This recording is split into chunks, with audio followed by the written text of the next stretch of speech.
Also, neon signs, antique phonographs and music boxes, old toys, especially science fiction and Star Wars, cowboy and Native American collections like barbershop, ice cream parlor, and saloon items. We'll take one item or an entire collection. We sell it all. Call me before you sell your items outright because you could be leaving a fortune on the table. And you won't know until you call me at 815-923-7000 or send me an email at donleyauctions.com. My job is to get you top dollar for your collections, so call me at 815-923-7000. I'm Randy Donley, and I'll see you at the auction. A message brought to you by Paul Davis Restoration of North Chicago. It's a beautiful summer day in the Midwest. No clouds in sight, but on the horizon we spot trouble. Oh no! I just received a call from my condo building manager, and 3 floors burned in a fire last night. My unit was severely damaged from soot and smoke. Now what do I do? Who do I call? You call Paul Davis Restoration.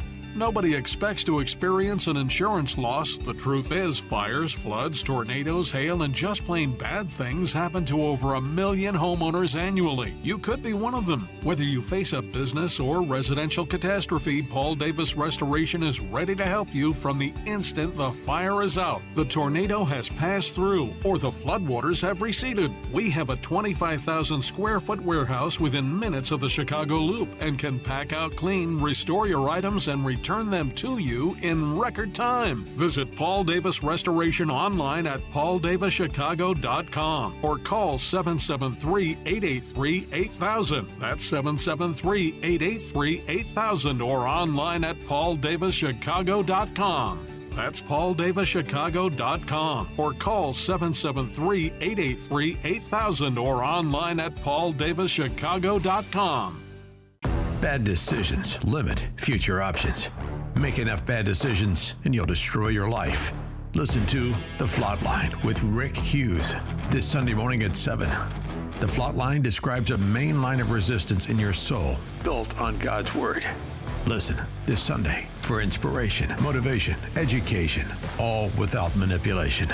That's The Flatline with Rick Hughes this Sunday morning at 7 on AM 560. The Answer.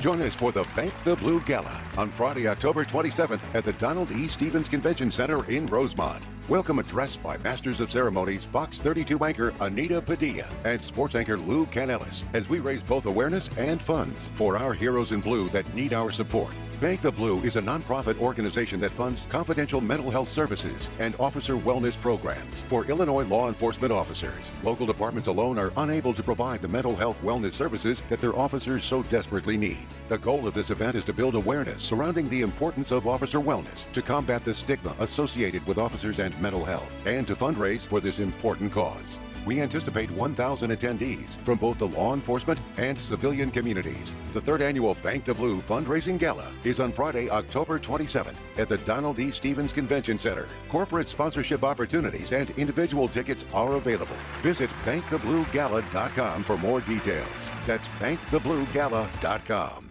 Portions of the following show may be pre-recorded. This hourly segment is brought to you by Papa Nicholas Coffee. Brew some at home today. A family tradition since 1897. Online at papanicholas.com. Now, from the Signature Bank Studios, this is Chicago's Morning Answer with Dan Proft and Amy Jacobson on AM 560. The Answer.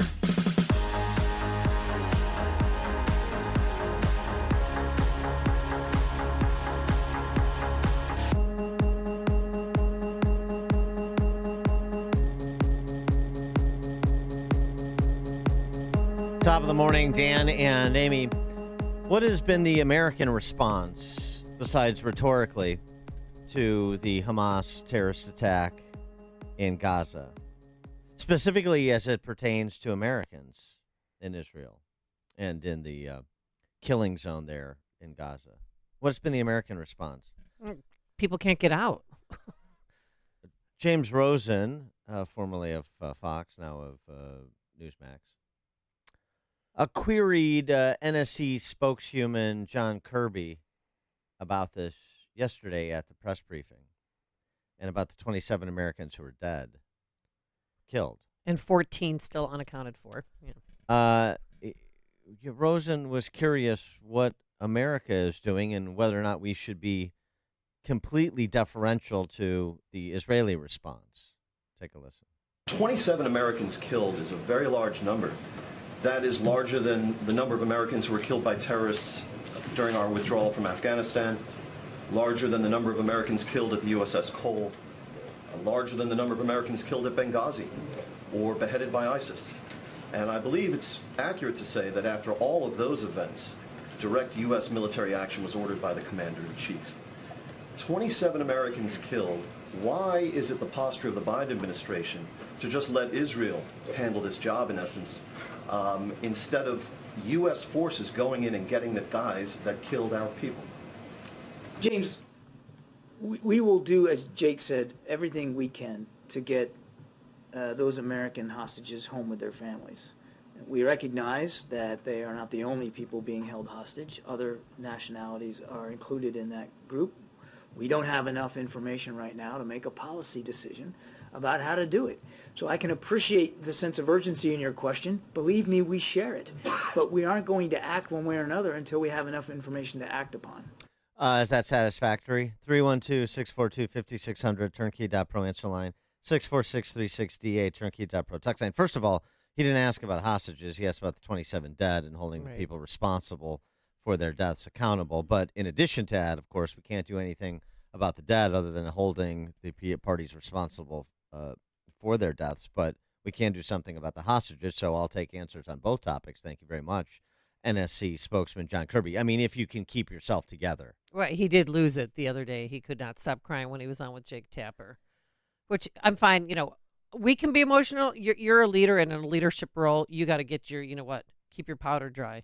But what about what are they doing for the Americans that are in Israel, that are even in Gaza? There's 500 to 600 that are in Gaza, American citizens with passports that want to get out because all the domestic flights the international flights, I should say, from the U.S. to Israel have been canceled.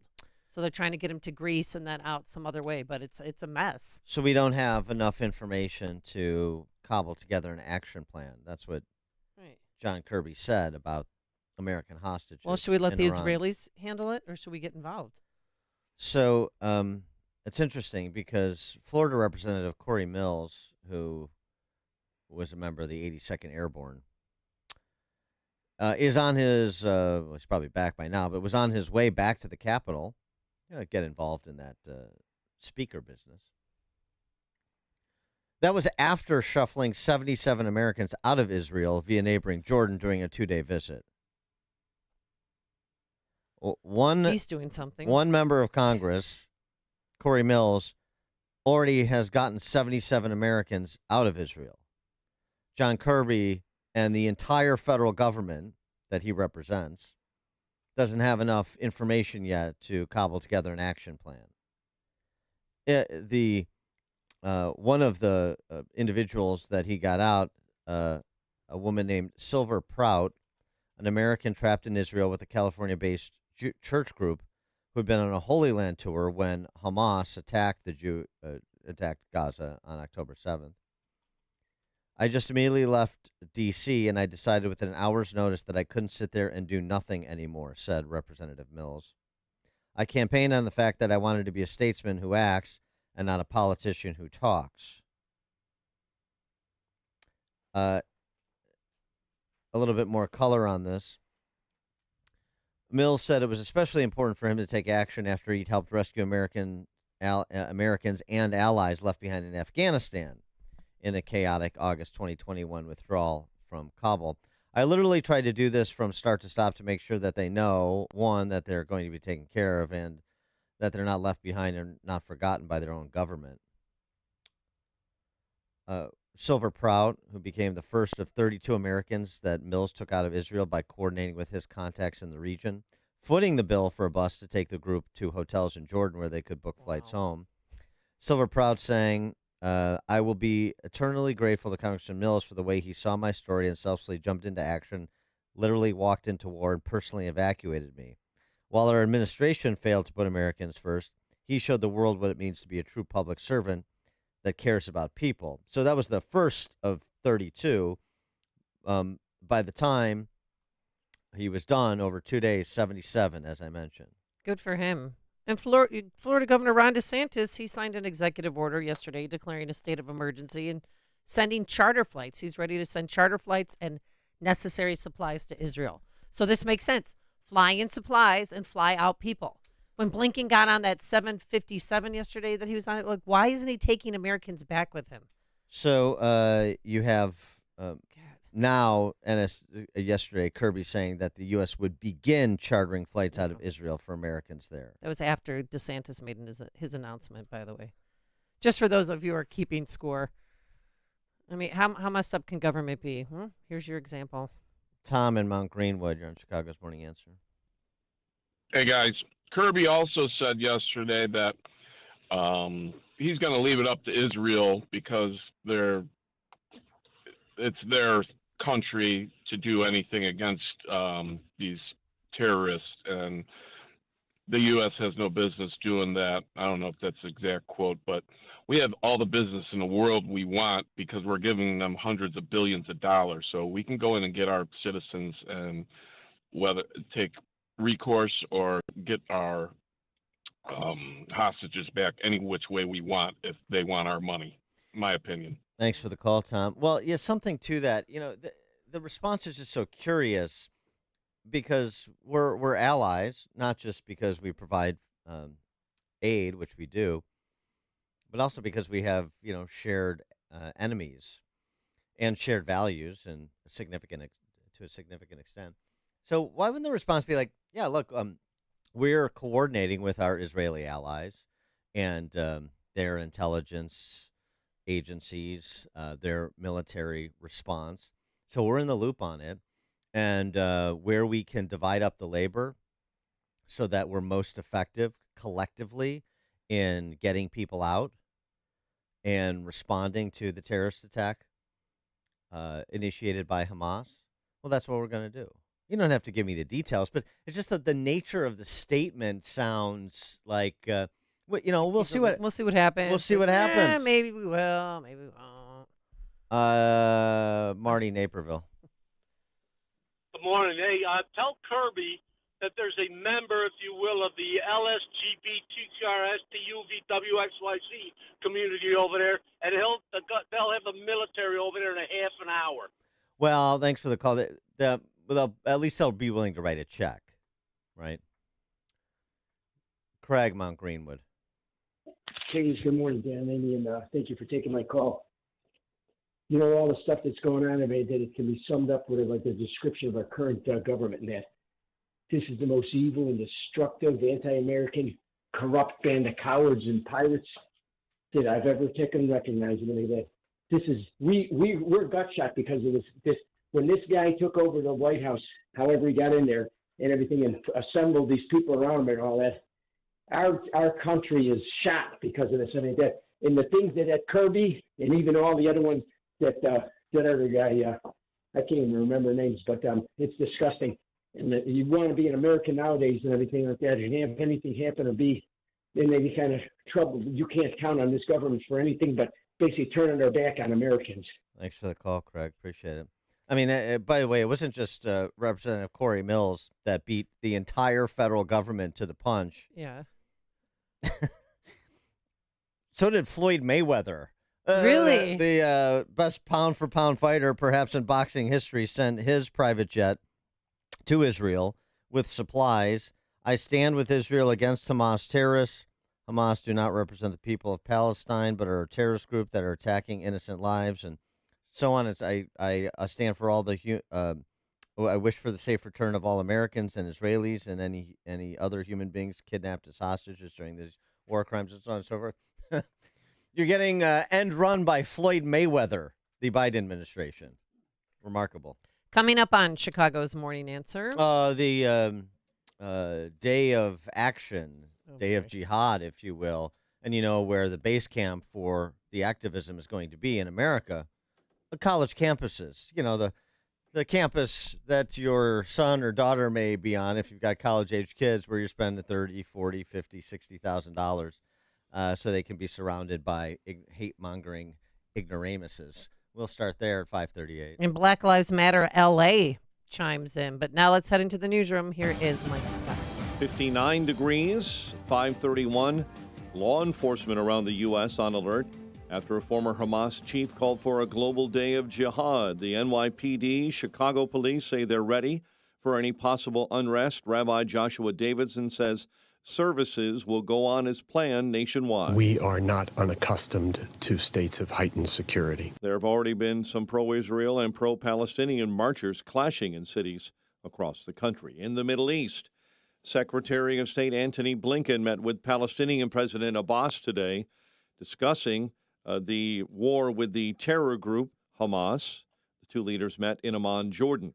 Secretary says that $6 billion in Iranian funds that the Biden administration previously agreed to release as part of a prisoner exchange will not be used. None of the funds that have now gone to Qatar have actually been spent or accessed in any way by Iran. Indeed, funds from that account are overseen by the Treasury Department, can only be dispensed for humanitarian goods, food, medicine, medical equipment, and never touch Iranian hands. Blinken will arrive in Qatar today to discuss the Israel-Hamas conflict with that country. Defense Secretary Lloyd Austin is also in Tel Aviv, showing U.S. Defense Department solidarity with Israel. A Philadelphia police officer is dead, another wounded after a shootout in a parking garage Thursday night, and a suspect is in custody after 5 drug task force officers in Minnesota were shot yesterday. It happened about 60 miles outside Minneapolis in the town of Princeton. At this moment, all 5 officers are expected to survive. Steve Scalise is bowing out of the race to become the next Speaker of the U.S. House. I just shared with my colleagues that I'm withdrawing my name as a candidate for the Speaker designee. He announced that at a conference meeting late Thursday night. Following a full day of meetings, it appeared he would be unlikely to get the 217 number of his own party to vote for him on the floor, as a small number of disgruntled Republicans appear to block his path. Ford Motor Company telling the UAW that its 23% pay raise offer is the best they can do. The UAW is striking the big three, seeking a 40% raise. Federal investigation is underway in Glen Ellen as Secret Service agents searched a home in that western suburb yesterday. Police there say there's no threat to public safety. Chicago is not expected to receive any more state funding for the rest of the year to handle the illegal migrant crisis. Governor J.B. Pritzker was asked on Thursday. At that time, there was no request made specifically because I think I made it clear that we were not expecting to do a supplemental budget in the veto session. That's Illinois House Speaker Chris Welch, who reiterated the words of the governor and says no such discussions heading into the veto session have been had. A Crystal Lake woman is accused of lying to investigators about a deadly ATV crash earlier this year in Spring Grove. Samantha Jacobson has been charged with 2 counts of obstructing justice. Metra unveils its 2024 budget. $1.1 billion spending plan will completely change the way the agency collects and charges fares. Metra currently has 10 different zones. They plan to reduce that to 4. A founding member of the Isley Brothers, who helped perform such raw rhythm and blues classics like Shout and the funky hits That Lady and It's Your Thing, Rudolph Isley, is dead at the age of 84. The Cincinnati native began singing in church with brothers Ronald and O'Kelly when they were in their teens. Now, Shout, which was essentially a secularized gospel rave, later immortalized in that toga scene in Animal House, was one of their top songs. Rudolph Isley actually left the group in 1989 and became a minister. Bulls earned their first preseason victory with a 133-124 double OT win against the Nuggets at the UC yesterday. Chiefs kick off Week 6 of the NFL with a 19-8 ugly win over the Broncos at Arrowhead. The news, a service of Starcase. When you need to protect your valuable equipment, put it in a Star Case, the most dependable road cases you can buy. Go to starcase.com to order your case now. A check of traffic and weather on the way next on AM 560. Dan Proft here for Willows Academy. Willows is an authentically Catholic, all-girls school that supports traditional values. For nearly 50 years, Willows has partnered with families in the Chicagoland area to educate young women who will change the world. How do they do it? The school develops virtue, intellectual clarity, and confidence in students to live by the values that have made America great. With all the pressure on girls from society and social media to conform, Willows offers your daughter a supportive environment that helps her understand and live the balance between authentic freedom and personal responsibility. Check out Willows Academy at the open house on Sunday, October 15th. I got to tell you, the quality of the education and the values of the school will give you serious peace of mind. Come and check out Willows Academy at the open house on Sunday, October 15th at 1 p.m. Register online at willowsacademy.org. That's willowsacademy.org. Open to girls 6th to 12th grade. That's willowsacademy.org. Finding great candidates to hire can be like, well, trying to find a needle in a haystack, but not with ZipRecruiter. Its powerful technology actively finds and invites qualified candidates to apply to your job. So while other companies might deliver a lot of hay, ZipRecruiter finds you the needle in the haystack. See why 4 out of 5 employers who post a job on ZipRecruiter get a quality candidate within the first day. Try ZipRecruiter for free at ZipRecruiter.com/free. That's ZipRecruiter.com/free. Hi, I'm Martha Stewart.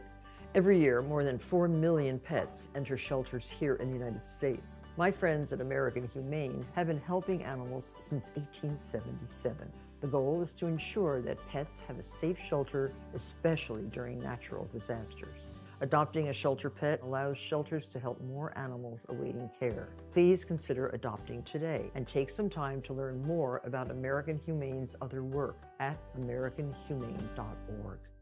Eating balance of nature, fruits and veggies, is not replacing the fruits and vegetables in your diet.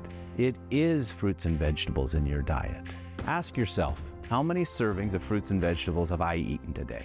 Have you eaten 1, 2, 3, and from how many varieties? Most people are less than 3. Our body is an amazing chemical laboratory, and when you give it the right chemistry, it functions the best. Balance of Nature is 31 different fruits and vegetables prepared in a way to give you the ultimate whole fruit and vegetable chemistry. Let Balance of Nature help you supplement your fruit and vegetable intake for a lot less money and a lot less work and a much higher quality of life. Start your journey to better health with Balance of Nature. Go to balanceofnature.com to get 35% off your first preferred order and get this special offer by using discount code CHICAGO. Exergen thermometers are a top choice of medical professionals at highly ranked hospitals across the U.S. Accuracy matters, so make Exergen the chosen thermometer for your home and family. For traffic center time, let's get an update on the roads. A service of Advanced Design Studio. Check out Common Sense Remodeling with Advanced Design Studio online at advanceddesignstudio.com. Eden's 31 minutes, Lake Cook Road to the junction, the Kennedy, already at an hour and 5 minutes from O'Hare into the Burns Circle interchange. You are jammed solid between Austin and Montrose. Ike inbound 31 390 into the old post office. Bishop Ford stop and go into the Ryan Merge. 8094 still slow, but an earlier accident pulled out of your way eastbound between Klein and ML King Drive. Chicago's Morning Answer with Dan and Amy continues next. Cloudy and breezy in your forecast. More rain developing. High of 59. It's 59 right now. Next news coming up at 6. Chicago's Morning Answer continues next on AM 560. The Answer.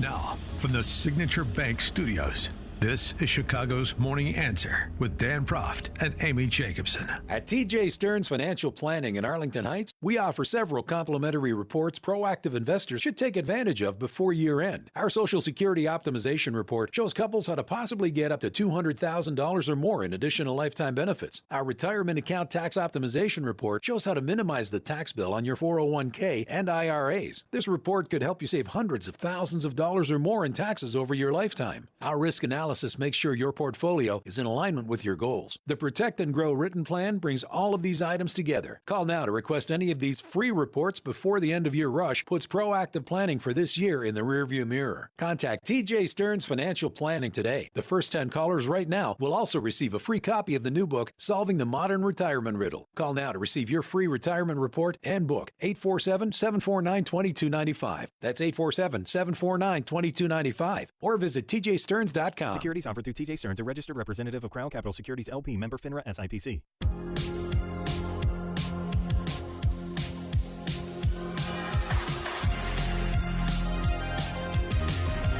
Top of the morning, Dan and Amy.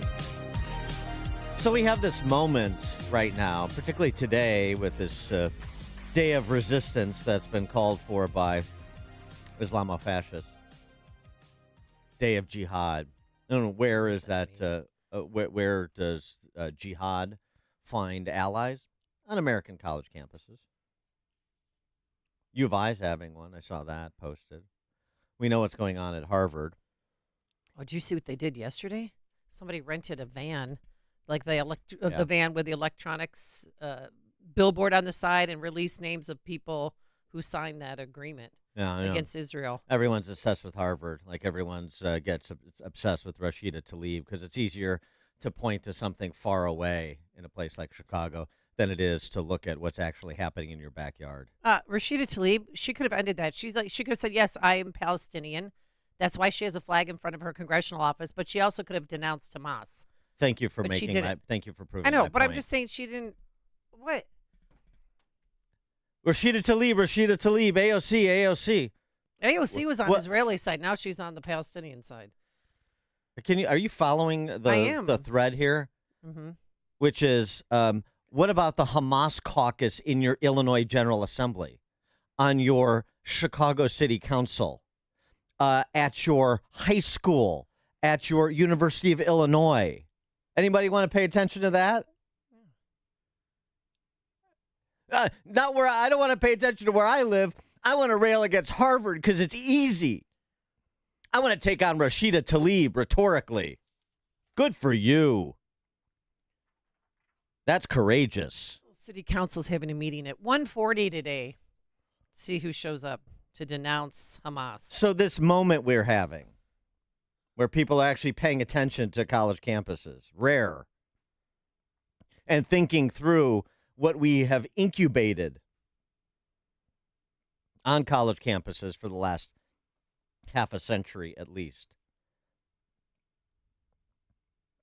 So to the extent that you're connected to a college, which a lot of our listeners are, you went to college, so you're connected as perhaps an alum. Maybe you're involved with alumni-related activities. You got tickets to go see football games or basketball games and so forth. You're sending your kids to a college, or you did, and maybe you're connected with those colleges, universities as well. This moment we're having, where there's focus on college campuses, on the administrators, on the professorate. Don't tell me about Harvard unless you went to Harvard or you live in Cambridge. Tell me about what you want to do with respect to institutions to which you are connected. There's a thought. I brought you Northwestern yesterday. Michael Schill, the Dickensian name University president there, who doesn't want to wade into this complicated geopolitical matter in the Middle East. It's it's more difficult than just issuing a blanket statement of support for Black Lives Matter, which Northwestern is happy to do, for example. Illini. Day of Resistance is happening on the Quad in Champaign. Certainly at UIC. You want to talk about that or just Harvard? 312-642-5600, turnkey.pro answer line, 64636DA, turnkey.pro text line. I mean, you understand what college campuses are. I mean, we've been doing this campus speed segment since, I don't know, for the last almost 10 years. Yeah. Remember we used to write a list of colleges Peyton and Eli couldn't go to, and then the list got too long, and then there was not enough paper. Yeah, right. So it's an easier exercise to write the list of the places that you would be happy they attend, that you would be more likely than not that they wouldn't just be subjected to the protocols of the totalitarian re-education camps that most of these places are. But most people, and the ones that don't listen to this show, don't realize, there's been hate brewing at college campuses for a while. Yeah. Well, that's welcome to the party. Well, that's this moment. Hello. That's this moment. And I mean, just again, illustrations maybe to drive home what college campuses are. And college campuses you maybe wouldn't think have succumbed to what you're seeing at Harvard or Northwestern. How about Penn State? Penn State. And this is not specifically about the Israeli-Hamas situation. But it gives you a sense of the culture on campus. It gives you a sense of what these institutions of higher education, in quotation marks, are producing purposefully. Penn State had Riley Gaines out to speak. Group brought Riley Gaines to speak, as so many college campuses do. And we've seen what happens to Riley Gaines at places like University of San Francisco. She's accosted by, trans goons. Well, that happened at Penn State, too. I mean, listen, it's not just accosting. It's not just somebody that's ignorant enough to grab somebody who's been invited to speak on their campus, as happened to Riley Gaines in San Francisco. It's just the quality of their maturity or complete absence of it. Penn State. Spin the dial, pick a university, or better yet, be more specific and pick a university to which you have an affiliation and tell me about it. Now that we're focused on this, at least for 24 hours. These are the pro-trans goons at Penn State verbally accosting their fellow students and a Pennsylvania state senator who was there to see Riley Gaines as well. It's hard to hear them to some extent because, of course, they're wearing masks. Go f*** yourself. Thank you very much. Yeah, get the f*** out of here. Let the whole world see who you are. Yeah, I hate anti-trans people. Yeah, we're not anti-trans. Yes, you are. Pro-truth. We're pro-truth. Oh, yeah, you're pro-truth. Let's see you. Don't campus. F*** you. Yeah, bring it. Get the f*** off the campus. Are you with the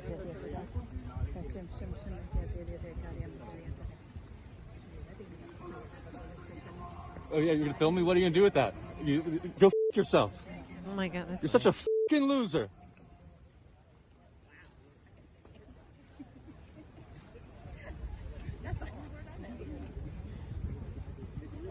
Getting some good footage? F*** you. You're a f***ing loser. Yeah. You want to lose $150 million to the campus for all your friends? I'm State Senator Chris Dush. I'm going to tell you something. You guys don't don't behave yourselves.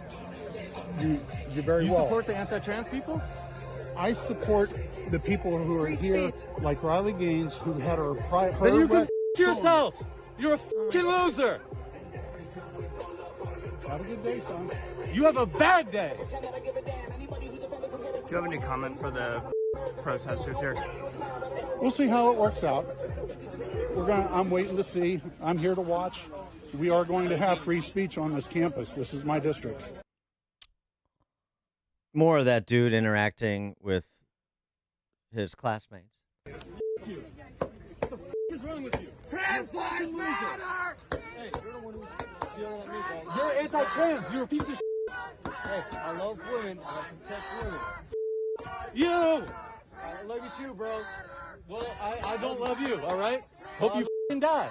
Hey. Wow. Wishing death upon someone. Okay. Who's ready to pay out-of-state tuition to Penn State? Here comes his partner in crime, another trans activist. I'm sure that's how she would characterize herself. So you heard from the guy who just tells everybody F you and effing die, including a state senator who, by the way, is, a senior citizen. The respect for your elders that you're learning on college campuses. So here's his partner. The Riley Gaines, the group that sponsored Riley Gaines, had a table with materials out front of the venue. Why should I be transphobic? You are transphobic. No. What the f*** is the sign you're holding right now, huh? Get this shit out. Whoa. Yo. That's on camera, right? Calm down. Flips the table. Yep. Calm down. What? Where's the police at? You're here trying to tell people who don't have better ideas behave. No one's f***ing attacking you. You just tore down our stand. That's a form of attack. Measured, thoughtful young Oh, people yeah. that are going to lead America boldly into the mid 21st century, right? So after that happened, the adults there involved campus police. So 2 campus police officers showed up, and this is how that went. Don't f***ing touch me like that. Are we being detained? Are we being Can you detained? let go of me? Are we being Can arrested? you f***ing Are let we go being of me? detained? Don't touch me. Are we being Are we being detained? Yes. Okay. Go. Am I being arrested? You can put it on. Okay, you can put it in the back. I just don't want it spilling all over. All right, fine. What's he being arrested for? Disorderly conduct right now. So they were, taken away from the location, however briefly. Where does this come from? One wonders. I'll give you an example. Do you remember Shailene Rodriguez? Shailene Rodriguez was a professor at Hunter College. She is in the arts. She turned over a table of materials just like this hysterical child did at Penn State. She, the professor, turned over a table of materials for pro-life group at the college because she didn't approve of them being able to express their views on the issue.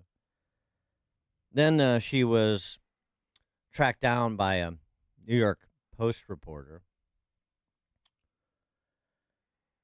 And she did what you're going to do if a reporter shows up at your door, which is to brandish a machete. What?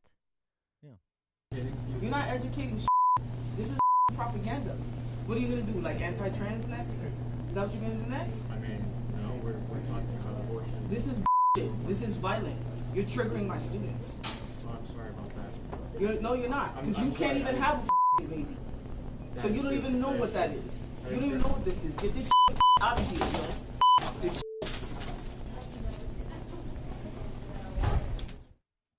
So after she did that and then followed up with the machete brandishing in the face of a New York Post reporter, she was, charged, taken away again, minor charges. And now she is a adjunct instructor at Cooper Union in the East Village. She appears on the fall semester schedule as teaching a sculpture class. Oh. Maybe they'll make machetes. This moment on college campuses. I mean, do people have a full appreciation for the impact that the complete loss of higher education will have on this country, on your kids and their future in this country? Maybe in this moment where people are paying attention to the ignorance and antipathy for one's fellow man that is being amplified by these kids with their tantrums. Maybe it starts to register. I don't know. Ken in Geneva. Hi, good morning, and thanks for bringing the topic up. It's a critical topic, and you guys get up so early every day. I'm just getting up early today for a Bible study, but so kudos to you guys. But I wanted to Good luck with your hate group. Yeah, right. I happen to be an adjunct. I own a business, but I'm an adjunct instructor at a couple universities. One is Christian faith-based, one claims to be, but what I found was in order to get federal funding, they bent their ways. And I wanted to just share with you and perhaps your audience real briefly on one, we allow prayer. We don't push it. We encourage and we share a path to a journey of faith and respect for people and a mission as part of the educational core curriculum that's Judson University. Mm-hmm. And the students are very open. The students are hungry for that. The students want this. They see it's a sick world. At Benedictine University, they wanted the faculty to invite the students to workshops titled The Toxicity of Whiteness. Mm-hmm. Upon that, I asked the chancellor to issue an apology to all students because it's such a racist, bigoted workshop to call it toxicity of skin color. But what I have found as an adjunct is the universities are going for the almighty dollar from the federal government that's threatening to withhold federal funds unless they do diversity, equity, and inclusion. And so it's coming from Washington, D.C., which is not really part of our country. It's a district, which I believe, if you really dig deep, has more ties to Bank of England and the Crown than it does to the American people. And I wanted to just add, right more than anything, students need their parents to be involved in their lives, to give them the freedom to express themselves, not to shut them down, because I have two daughters. They've been indoctrinated with a left-wing philosophy. They're now in their late 20s or early 30s, and they're starting to see that doesn't make sense. It's working against them, and they're forming their opinion. Just give them lots of love. And if you have kids preparing to go to college, strongly consider the fact that the public universities, particularly the big ones, are used by DARPA and the military to have a matrix formation of collecting information that's compartmentalized that they're using to weaponize our culture. And the private universities offer perhaps a better education and a safer environment. And as an adjunct instructor, I would like to say thank you to your station and others that help to sponsor events at Judson. And I would like to ask the chancellor at Benedictine to resign in embarrassment for pushing an agenda that talked about the toxicity of any race. It's appalling, it's disgusting, and that university should be shut down, in my opinion. I'll just listen. Thanks for the call, Ken. Appreciate it. George, Naperville. Dan? Yeah. Yeah, I bet there's a lot of loving parents that are hoping their kids will make the yearbook with "I support Hamas," because that would be a little brag book for them, or that they can show their grandparents. Thanks for the call, George. Yeah, Babylon B. Harvard student leaves lecture on microaggressions to attend Kill the Jews rally. That's about where it's at. Coming up on Chicago's Morning Answer. Jonathan Tobin, Editor-in-Chief, Jewish News Syndicate, 606. Today we're going to have cloudy skies with a heavy rain developing along with a possible thunderstorm. It's now 6 a.m. WIND Chicago. Head south. I'm Chris Foster, Fox News. More than 1 million civilians are warned to evacuate the northern part of the Gaza Strip by the Israeli military. It was a 24-hour warning issued around midnight local time. This is a significant development and yet another indication that the Israelis do plan to enter the Gaza Strip. We're also learning from the Army that 750 targets were hit inside Gaza as the airstrikes against the northern and eastern part of Gaza continue. I do want to talk again about that evacuation order. It will be incredibly difficult, according to the United Nations, to move nearly 1.1 million people south of a line that the Israelis have drawn, indicating everyone north of that line could be in danger as an evacuation order was given. Fox's Trey Yingst in southern Israel.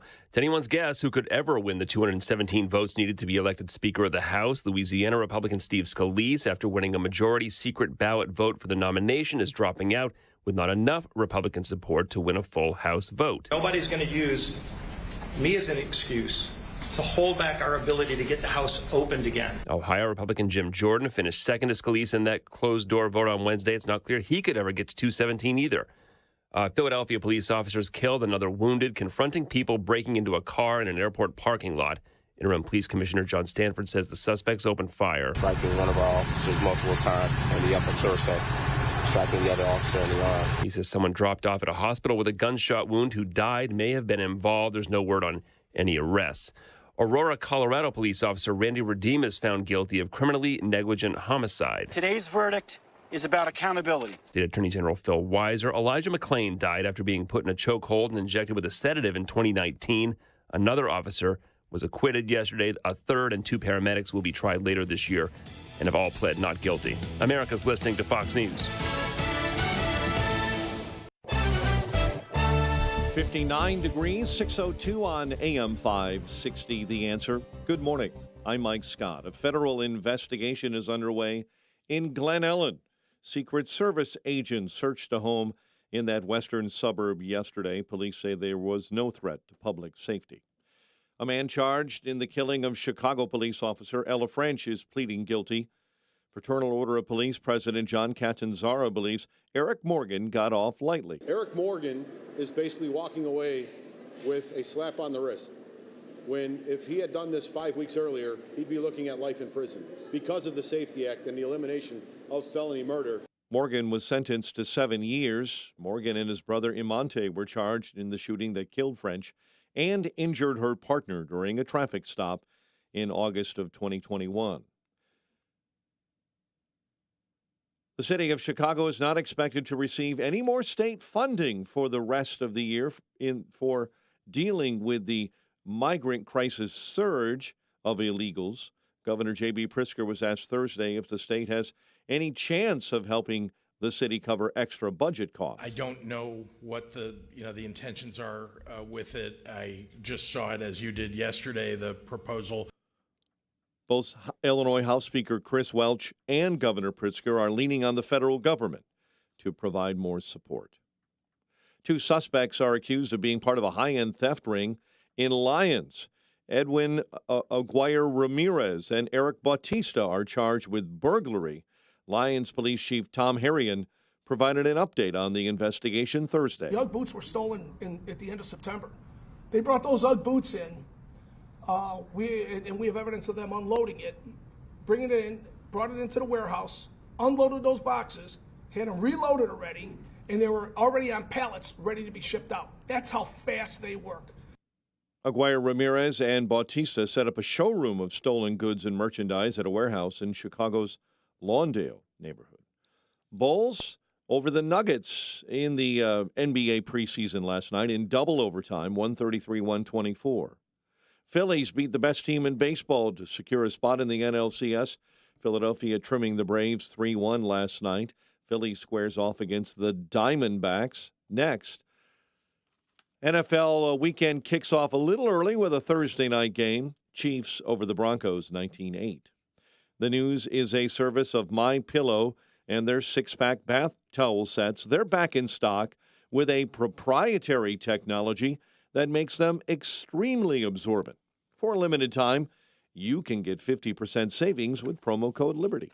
A check of traffic and weather on the way next on AM 560.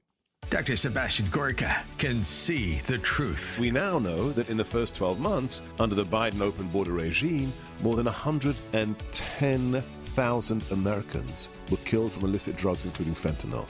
And that is a direct result of the man who's aiding and abetting the cartels from the White House. America First with Dr. Sebastian Gorka. Afternoons at 3, right before Sean Thompson at 4 on AM 560. The Answer. Why are the world's central banks quietly yet aggressively amassing mountains of gold? Because they know a storm is brewing, the type we might witness only once in our lifetimes. They understand that America's vastly inflated currency doesn't have much life left. And when it finally dies, gold will be a bedrock of stability just as it has for thousands of years. Hi, Stephen K. Bannon, and I urge you to do as central banks are doing. How? By diversifying your IRA or 401k into physical gold with Birch Gold Group. This will protect your savings from inflation, political instability, and economic crashes. To see how it works, get a free info kit on gold IRAs by texting the word PROTECT to 989898. Birch Gold is the only gold company I trust, so text PROTECT to the number 989898. That's PROTECT to 989898 to get your free info kit on gold. There's no obligation or purchase required. Are you a driver of a Ford Power Stroke diesel engine? Tired of taking your Ford Power Stroke diesel in to be misdiagnosed or paying for repairs that don't fix the problem? Well, bring your vehicle to the diesel headquarters, Remke's Garage. The shop is equipped with state-of-the-art diagnostic equipment and highly trained technicians. Take it to the experts. Take it to Remke's Garage. Remke's Garage specializes in Ford Power Stroke, Chevy Duramax, Dodge Cummins, Mercedes Sprinter, and Isuzu diesel engines and transmission repairs. At Remke's, they'll make your vehicle repairs convenient by offering a free commercial loaner vehicle. Remke's Garage, where you won't spend $1,000 to fix a $100 problem. Call for details and to schedule an appointment at 800-5-REMKES or visit remkesgarage.com. Remke's Garage, your diesel headquarters. When this is the sound of a waterfall in nature, there's no cause for concern. But when it's the sound of water gushing through your living room ceiling because a pipe bursts inside the wall, there's reason to panic unless you pick up the phone and call 1-800-SERVPRO. Only the cleanup and restoration specialists at ServPro can help make fire and water damage like it never even happened. So make the call to 1-800-SERVPRO at the first sign of water damage. Franchises are independently owned and operated. Hi, I'm Test Director Rick from ServPro, the leader in cleaning, restoration, and construction. It's my job to make sure our pros are prepared for anything. Storm damage? Fixed. Flood damage? We're on it. Fire damage? Not anymore. Aliens? What? Aliens? We cleaned those sites a while ago. No matter the disaster, our pros will make it like it never even happened. Find out why ServPro is the #1 choice for residential and commercial restoration projects large and small. Visit servpro.com today. 6:08. Let's get an update on the roads. In our Team Hochberg Traffic Center, and this update a service of Turnkey Consulting with decades of C-suite experience. Turnkey knows small business. Turnkey has solutions for your business. Visit turnkey.pro. That's turnkey.pro. Eden's at 57 minutes already. Lake Cook Road to the junction. You are jammed solid starting at Peterson. It's already 90 minutes in on the Kennedy inbound from O'Hare into the Burns Circle interchange. The Ike right now at 32, 390 to the old post office. Dan Ryan accident, 3 left lanes blocked inbound between 59 and 47. Chicago's Morning Answer continues next. AM 560 Weather Center forecast with Steve Williams. Clouds and rain, breezy day today. Some of that rain could be heavy, along with some thunderstorm activity, high 59. Cloudy, rain tapering off tonight, low 53. Rain and drizzle tomorrow, the high 56. Rain on Sunday, the high again 56. I'm Steve Williams on AM 560, The Answer. 59 at O'Hare, next news 6:30. Chicago's Morning Answer continues next on AM 560, The Answer. This hourly segment is brought to you by Get Down to Business with Shalom Klein, the show for business powered by Mirabali Insurance, Sunday evenings at 6. Now, from the Signature Bank Studios, this is Chicago's Morning Answer with Dan Proft and Amy Jacobson on AM 560, The Answer.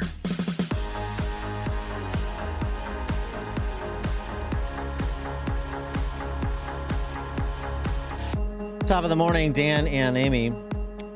Our friend Jason Hill is a philosophy professor at DePaul and therefore is steeped in the questions of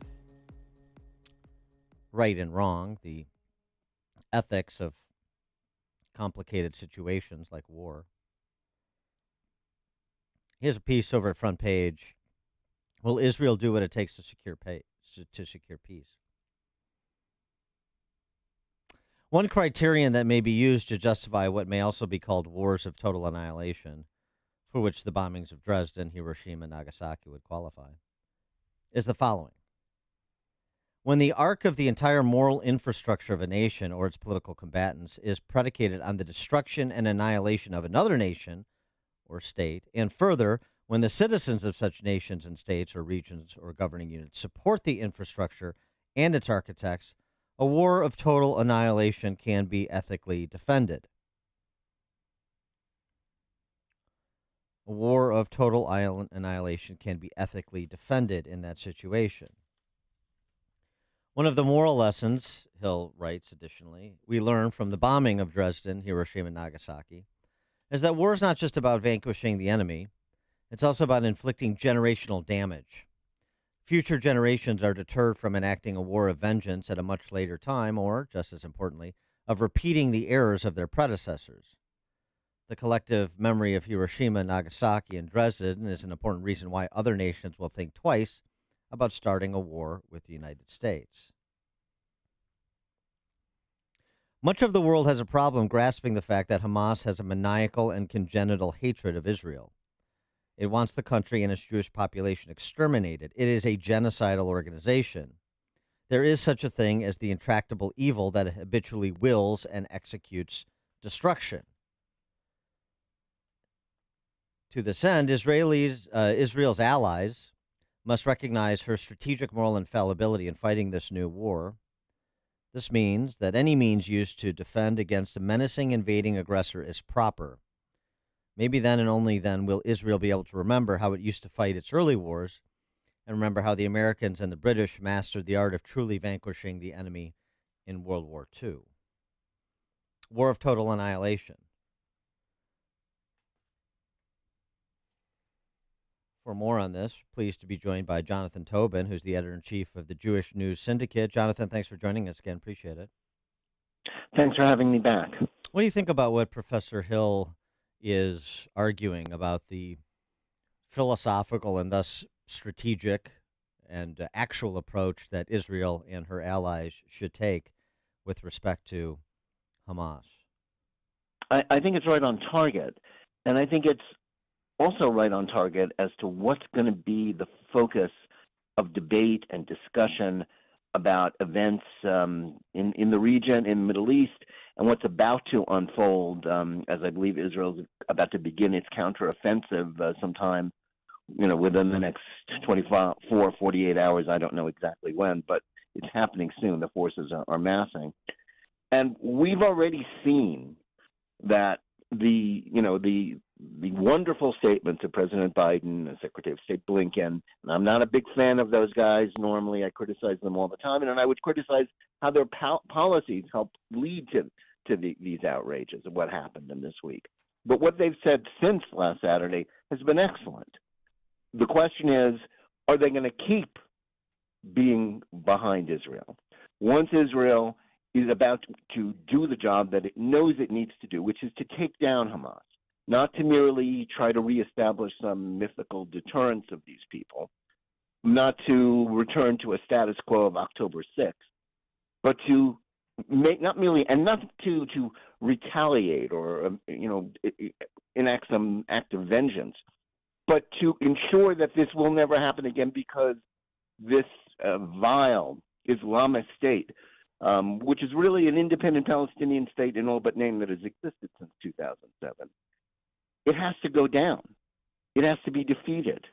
And the only way wars end is, as Professor Hill pointed out, when one side, the side that is the aggressor, the side that is truly evil, like Nazi Germany, is defeated completely, absolutely. And its people are convinced of this and know they have to choose something else. Germany is a sane nation today because the Allies utterly destroyed Germany and utterly defeated the German regime and army. And that's what has to happen with Hamas in Gaza, because anything else ensures future war, more bloodshed, a repeat of all this. And yet that is what, mainstream corporate liberal opinion in this country is already beginning to say. Don't invade Gaza. Keep Hamas there. It's an idea. It's not just an organization. You can't defeat it. Those are the counsels not merely of defeatism, but of appeasement of evil.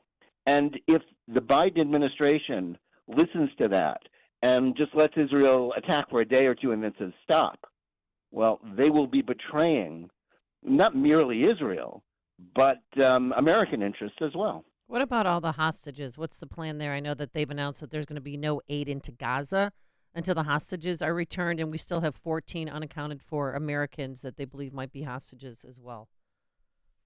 God should help them. I don't know. And certainly we all pray for them to be safe, for them to be returned home in one piece. But the hostages, as important as they are, and if you know anything about Israel, when there was just one Israeli soldier that was kept prisoner by Hamas, there was an enormous movement to do anything to free him, and over 1,000 terrorists were released in exchange. Mm-hmm. But I think Israelis understand now that after the atrocities of the last week, where over 1,300 people were slaughtered, unspeakable crimes, rape, beheadings of infants, it's hard to even think about it, let alone speak about it. I think there's an understanding that rescuing the hostages and ransoming them and thereby letting Hamas, skate and profit from this just is not an option. You said if the Biden administration lets Israel only retaliate for a short period of time rather than do the job that's required. But, you know how susceptible the regime in America is to the moral relativism of the left. You just mentioned what we've been hearing, frankly, since last weekend when the attacks occurred, which is I'm against killing on both sides. And so when they're essentially swayed by that opinion amplified by the DC press corps, what's Israel to do? I mean, does Netanyahu have the popular support and the wherewithal to ignore the moral relativism coming from the West and say, we are going to do the job we know we need to do, regardless of sort of popular opinion in the West? Well, I think right now, Netanyahu has no choice. Let's understand something. What happened in Israel last weekend was a catastrophe for the military and intelligence establishment. Right. Comparable to 9/11, comparable to Pearl Harbor.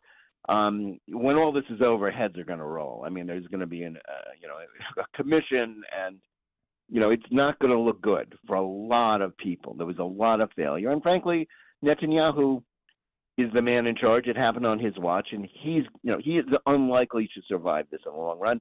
And as much as he wasn't the one asleep at the border, and as much as he's done amazing things for Israel during his long career, he was also an advocate of the idea that just deter Hamas, leave them in place. He's always, as much as he's always depicted in America as extreme, he's very cautious about the use of military force, and he has forbeared from attacking Gaza, because he didn't want to lose all the Israelis. That would mean he didn't want to have the whole thing. It was like, just stay there. Let's have a ceasefire. He was always for that. And he has no choice. His legacy is on the line. If Hamas is standing, as they expect to, when all this is over, and claiming victory and claiming political profit for the Palestinian national cause of destroying Israel, he knows that he will pay the price for that. So he has the support inside Israel for doing whatever right now, doing whatever it takes. The question is, does he have Western support? And all the fine things we're hearing in the last few days. And I can't praise President Biden's statements enough. And I'm not a fan of President Biden. Quite anybody who knows my work, I'm a big critic of Biden and Blinken and the whole rest of that Obama alumni club that run our foreign policy right now, that appeased Iran, that made all sorts of mistakes to help make this possible. But everything we know about them shows that they're gonna, that they will not stick with Israel when the going gets tough. Because that's the whole foreign policy establishment, the media, will influence them. It's already trying to do that, and there's no reason to think that they will stand up to it. But Netanyahu is going to have to ignore it. Well, going back to Jason Hill's piece, Professor Hill from DePaul's piece, that's what we've done in America, and to some extent it's been done in Israel too. Create the illusion of peace. That's enough.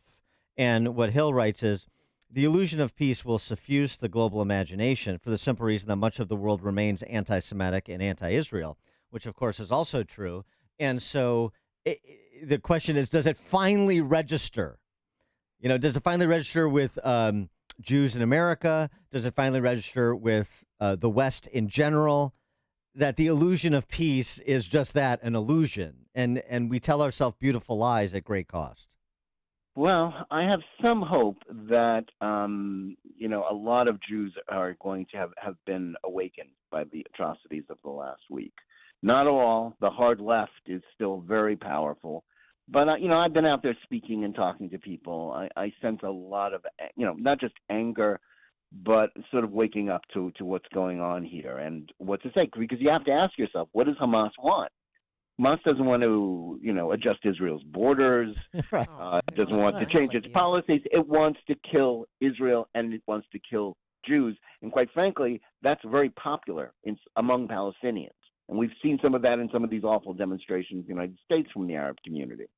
So, there is some realization, but I'm afraid, I'm writing a piece today, just to give you what I'm doing when I'm not talking to people in the media about this. And I'm asking myself the question, what am I more afraid of or angry about? Is it the instances of people on the far left, like the Squad or Black Lives Matter in Chicago, endorsing Hamas? I mean, that's awful. It tells us everything we need to know about the radical left in this country. Yep. But what am I really afraid of? I'm afraid of respectable liberals, like all the columnists of the New York Times, who are saying, oh, we're really unhappy about this. Hamas is bad, but Israel don't do anything. Don't do anything but muss Hamas's hair. Don't attack. Just leave it. That's what I'm afraid of. I'm afraid more of respectable liberal opinion than I am of radical leftists. So respectable liberal opinion, there's another illusion. Yeah. I wanted to ask you about today, this day of anger and uprising. What are you hearing about it? Well, it's got people scared. I mean, it doesn't take much to scare people in this country, does it? I don't think Hamas has a large network in this country to create the kind of havoc that they would like to create. I think they just want to scare people and create the illusion of it. They do have supporters in this country. We've seen them in the streets. But it's something you can't ignore it. I mean, there are guards around synagogues, and not just for Sabbath services, but just now today, Jewish schools have stepped up security, and they need to. Well, it's one of these things. Again, it's like when 500 people are standing outside the Opera House in Sydney saying "Gas the Jews." You might want to take notice of that. When you see thousands of people walking through the middle of the Loop in Chicago, you may want saying something similar to that and praising martyrs and so forth. You might want to take notice of that. That means something. That people are telling you something. Yes, they are. They're telling you what they believe. It's shocking. It's a wake-up call to sort of the interfaith dialogue movement, which continues to try to ignore the facts about some people. But again, I mean, these are horrible things. These are not the people that have leverage over Joe Biden. Yeah, right. It's the op-ed page of the New York Times. It's all these terrible people, espousing all these supposedly respectable liberal policies, who say, "Oh yeah, we're very upset. We don't think Jews should be slaughtered either, but don't mess with Hamas. Don't attack." It's crazy, but that's also what's produced the last 30 years of failed, stupid American policy in the Middle East with only the 4-year interregnum of Donald Trump, where we had some sanity and where stuff like this didn't happen. Although I have to say in passing that Donald Trump's statements this week were idiotic and not helpful as well. Mm-hmm. Jonathan Tobin, editor-in-chief, Jewish News Syndicate. Jonathan, thanks for joining us. Good luck finishing that piece today. We'll look forward to it. Thanks very much. Thank you. And he joined us on our turnkey.pro answer line. Steaming cup of information to start your day. It's Chicago's Morning Answer on AM 560. The Answer. Hey, homeowners. Want to make your home a dream home? Then be sure to stop by the free home show in your neighborhood. With one easy visit, you'll find what you need to remodel, repair, and beautify your home, all with free admission and parking. And only 2 shows remain this year. This weekend at the Schaumburg Convention Center, then in 2 weeks at the Lake County Fairgrounds in Grays Lake. You'll see hundreds of displays for thousands of the freshest ideas to improve your home inside and out. And get trusted advice from experts who'll help you with all your home improvement needs while saving you time and money with exclusive show discounts and offers. Plus, don't miss your chance to win a week in paradise to St. Croix in the U.S. Virgin Islands and see live demonstrations all weekend long. So let the Chicago Home Shows make it easy for you. From interiors to exteriors, from decor to outdoor, you'll find it all at the last 2 shows of the year in Schaumburg this weekend and Lake County in 2 weeks. And of course, admission and parking are always free. For details, visit freehomeshow.com today. That's freehomeshow.com. All right. Look forward to doing it every day, taking balance of nature. Why? Not getting enough fruits and veggies on my own. I think I had a few carrots yesterday. That's it. And absolutely no fruit. So that's where balance of nature comes in. 31 whole fruits and vegetables. And when you give your body the best possible fuel, natural fruits and vegetables, guess what? You have more energy. You're stronger. You can think more quickly. So get your health back. Get balance of nature. Get the nutrition your body needs. And again, we all know the importance of fruits and vegetables. So here's what you do. Call this number, 800-246-8751, 800-246-8751. Use discount code Chicago. First-timers get free shipping and 35% off your first preferred order of fruits and veggies.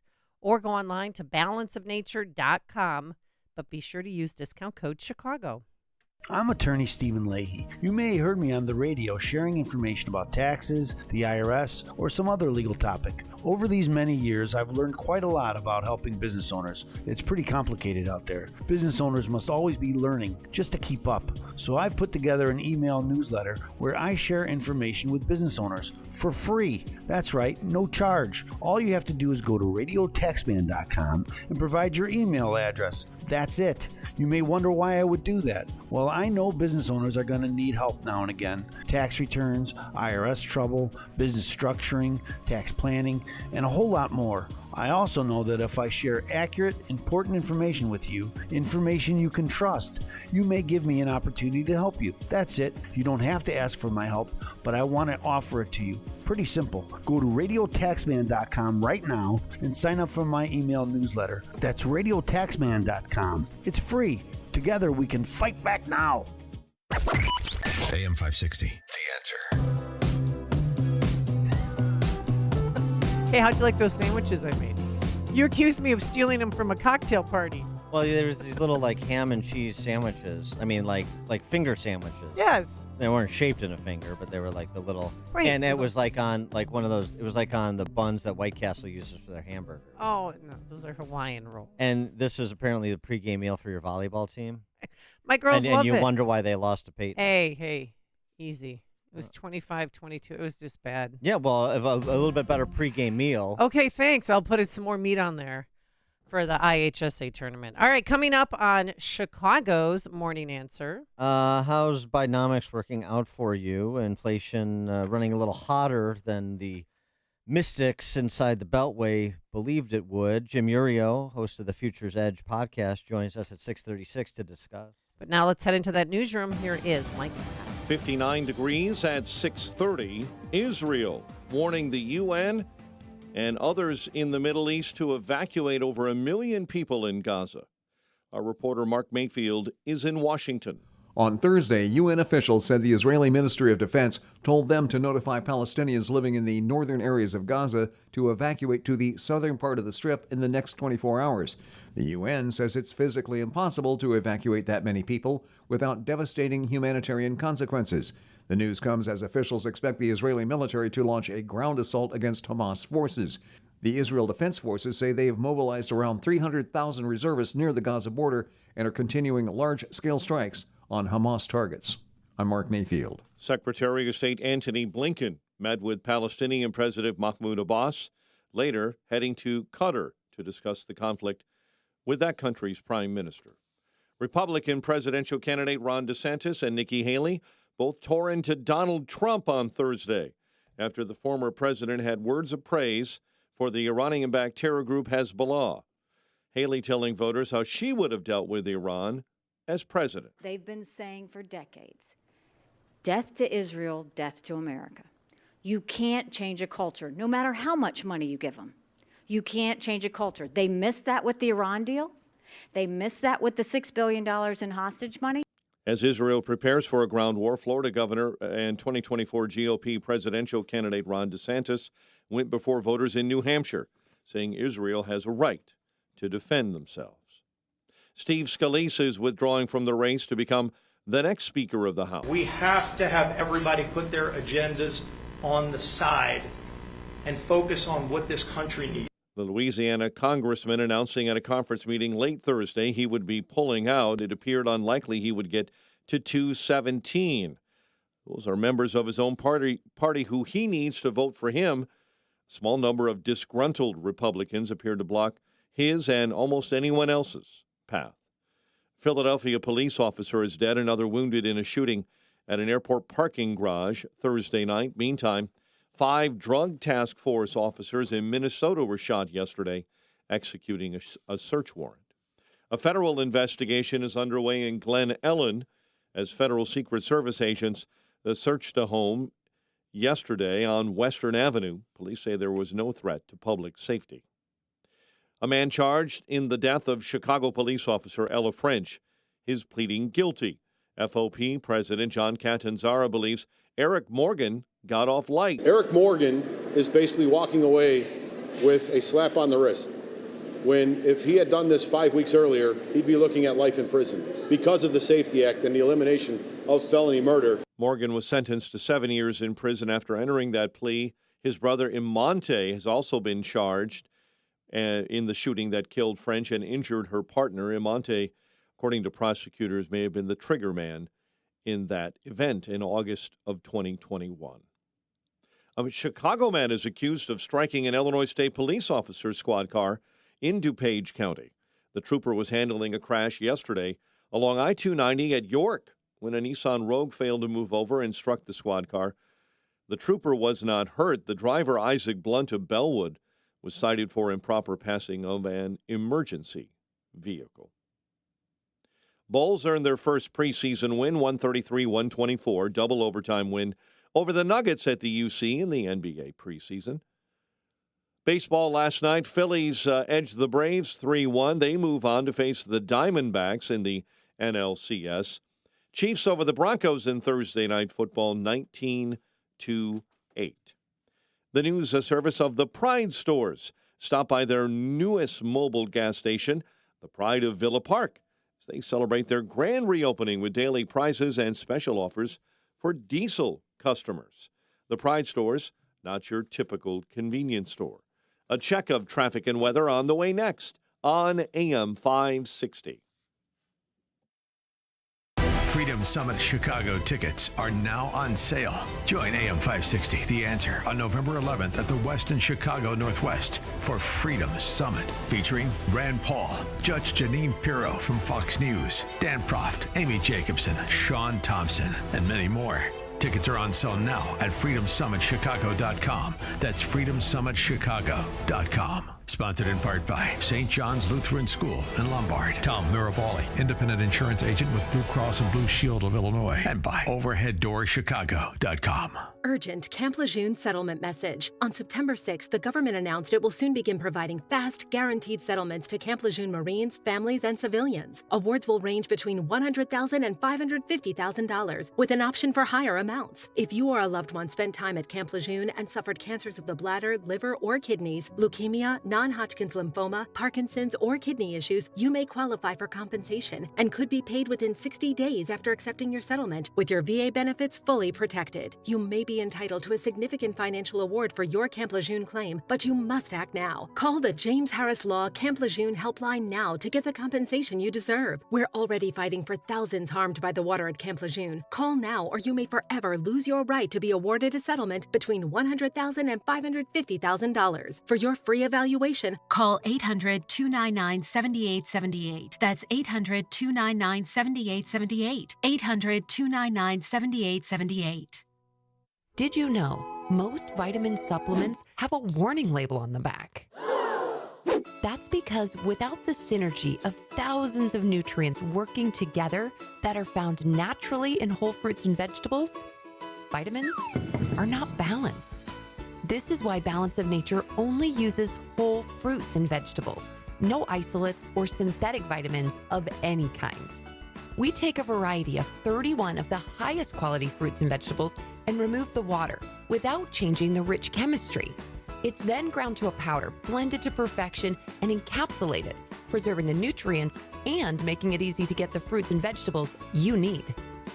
So even though Balance of Nature comes in a capsule and looks like a vitamin, it's very different. Start your journey to better health with Balance of Nature. Go to balanceofnature.com to get 35% off your first preferred order and get this special offer by using discount code CHICAGO. Exergen thermometers are a top choice of medical professionals at highly ranked hospitals across the U.S. Accuracy matters, so make Exergen the chosen thermometer for your home and family. 6:37. Let's get an update on the roads. Team Hochberg Traffic Center time is a service of Pfizer. If you're 60 or older, RSV can be a dangerous respiratory virus, and not all dangers come with warning labels. Talk to your pharmacist or doctor. Learn more at bewareofrsv.com. And on the Edens Expressway, 60 minutes Lake Cook Road to the junction. The Kennedy at an hour and 20 minutes from O'Hare into the Burns Circle interchange.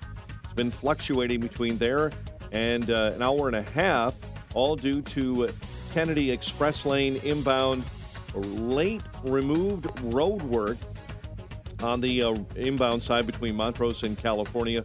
They've been reopened and things should begin thinning out just a bit, but for now, if you can avoid the Edens and the Kennedy, do it. It's going to be bad for a while. Ike inbound 40, 390 to the old post office. Stevenson 34 into DuSable Lakeshore Drive. Dan Ryan 28, heavy minutes 95th into the Burns Circle. Chicago's Morning Answer with Dan and Amy continues next. Cloudy, breezy.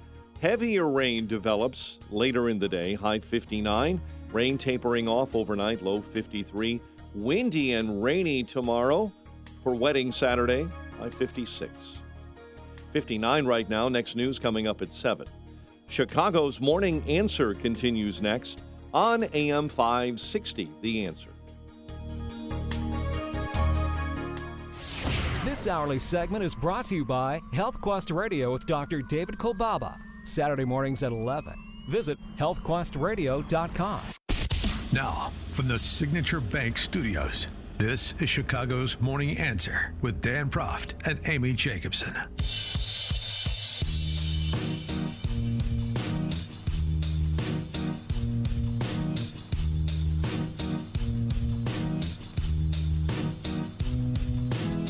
Top of the morning, Dan and Amy. Great news to hear the big guy and his spokeshumans tell it. Inflation is down 60% from its peak at a time when unemployment has remained below 4% for 20 months in a row. They have such fun with numbers, Dan. That's their spin. Yeah. Market didn't react well to the Inflation numbers yesterday, month over month, was a little higher than expected. Year over year, a little higher than expected, running at 3.7%. But of course, that's a complicated number because you have to look at it in the context of things like, I don't know, real household income. Real average hourly earnings fell 0.2 of a point last month, second straight monthly decline. They're only up a half a point in the last year, and they're down overall during Biden's presidency. So you combine inflation that topped out at 9.1, but it's still running at 3.7, and wages that are down in real dollars since Biden took office. And, that makes a real crimp in the average American's purchasing power, doesn't it? By the way, from our friend Jim Perry, just a little rundown.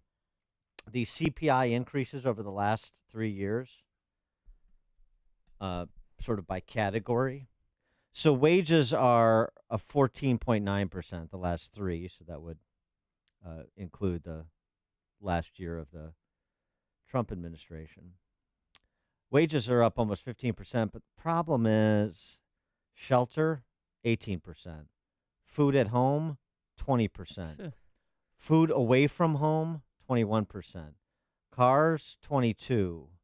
Actual rents, 23%. Electricity, 26%. Used cars, so the 22% was new cars. Used cars, 29%. Transportation, 29%. Gas, utilities, 32%. Gosh. Actual home prices, 40%. My Fuel oil, goodness. 76%. Gasoline, 76%. So, the context is important, which is why, despite all of the efforts to propagandize the decline in inflation from its peak last year, people aren't really feeling that in the prices they're paying for the goods and services they need, you see. For more on the wonders of Bidenomics, we're pleased to be joined, as always, by Jim Iorio. He's the host of the Future's Edge podcast. He's also the proprietor of Brandt's Restaurant in Palatine. Jim, thanks for joining us. Appreciate it. Thank you for having me, Dan. So, I think last time we had you on the show, you were your typical purveyor of doom and gloom, not believing all the good news that's emanating from Washington, using the R word, throwing that around very liberally. Where do we find ourselves after last month's report on inflation? Okay, well, so let's keep one thing in mind. When they say inflation is down 60%, it's one of these things that government does, and they hope the people who aren't looking too closely at it think that means prices are down, 60%. Inflation is the rate of change. You guys know this, I know. And right now at 3.7% year over year, prices are still going up unacceptably fast. Government always does this play of words thing, when they say we decrease the deficit, they hope that people think that means they increase the government debt, decrease the government debt, which they did not. The recession part of it, this is the most bifurcated economy, and you just came out with a bunch of statistics that prove that. There's still a bunch of money that's left in the system that was pushed in for the silly mitigation strategies over the last 3 years, and that money resides with the top 25% of the people. The high end of this economy is doing really, really well. And again, this is just something that happens all the time when the government tries to fix things. All they ever end up doing is pushing wealth inequality. The lower 75% is making real changes to their lifestyle, and it is starting to look more like 1973 than it does 2018. People are just you can't buy a new car. You have to make decisions to only go out once a month instead of once a week to dinner. And these things are really happening. And you didn't even mention things like insurance going through the roof, both health and residential property insurance, things like that, just through the roof. Car insurance. I mean, my God, my neighbor got her car stolen, and now her insurance was her son's car, and he's a teenager. It's almost doubled. And there's even car, State Farm. They don't even want to insure certain cars in the city of Chicago because of crime. Isn't that lovely? And again, remember that our mayor tried to sue Hyundai and Kia for making their cars too easy to steal. That's what when it said they are pro-crime and wanted to usher in a crime-friendly city. When you start blaming the victims and blaming the maker of what was stolen instead of the people doing the actual stealing, we're in a bad spot. Well, and so what about the sort of overall dynamism of the economy? This is a one-off, but it just sort of maybe speaks to the environment, like the Birkenstock IPO that flopped. You don't see a lot of IPO activity. You see small businesses that are squeezed because of the increasing credit crunch. So yeah, we've got low unemployment, but it just doesn't feel like there's real dynamism in a lot of sectors. I agree. And you mentioned low unemployment, and supposedly we're increasing all these jobs. Last week we had the unemployment figures came out. The unemployment figures, if you look under the hood, were garbage. Government employment has skyrocketed in the last 3 months. Private employment is actually down. Part-time jobs are through the roof over the last 3 months. Full-time jobs are down. Now, the Bidenomics people argue that's people taking advantage of the gig work economy. That's nonsense.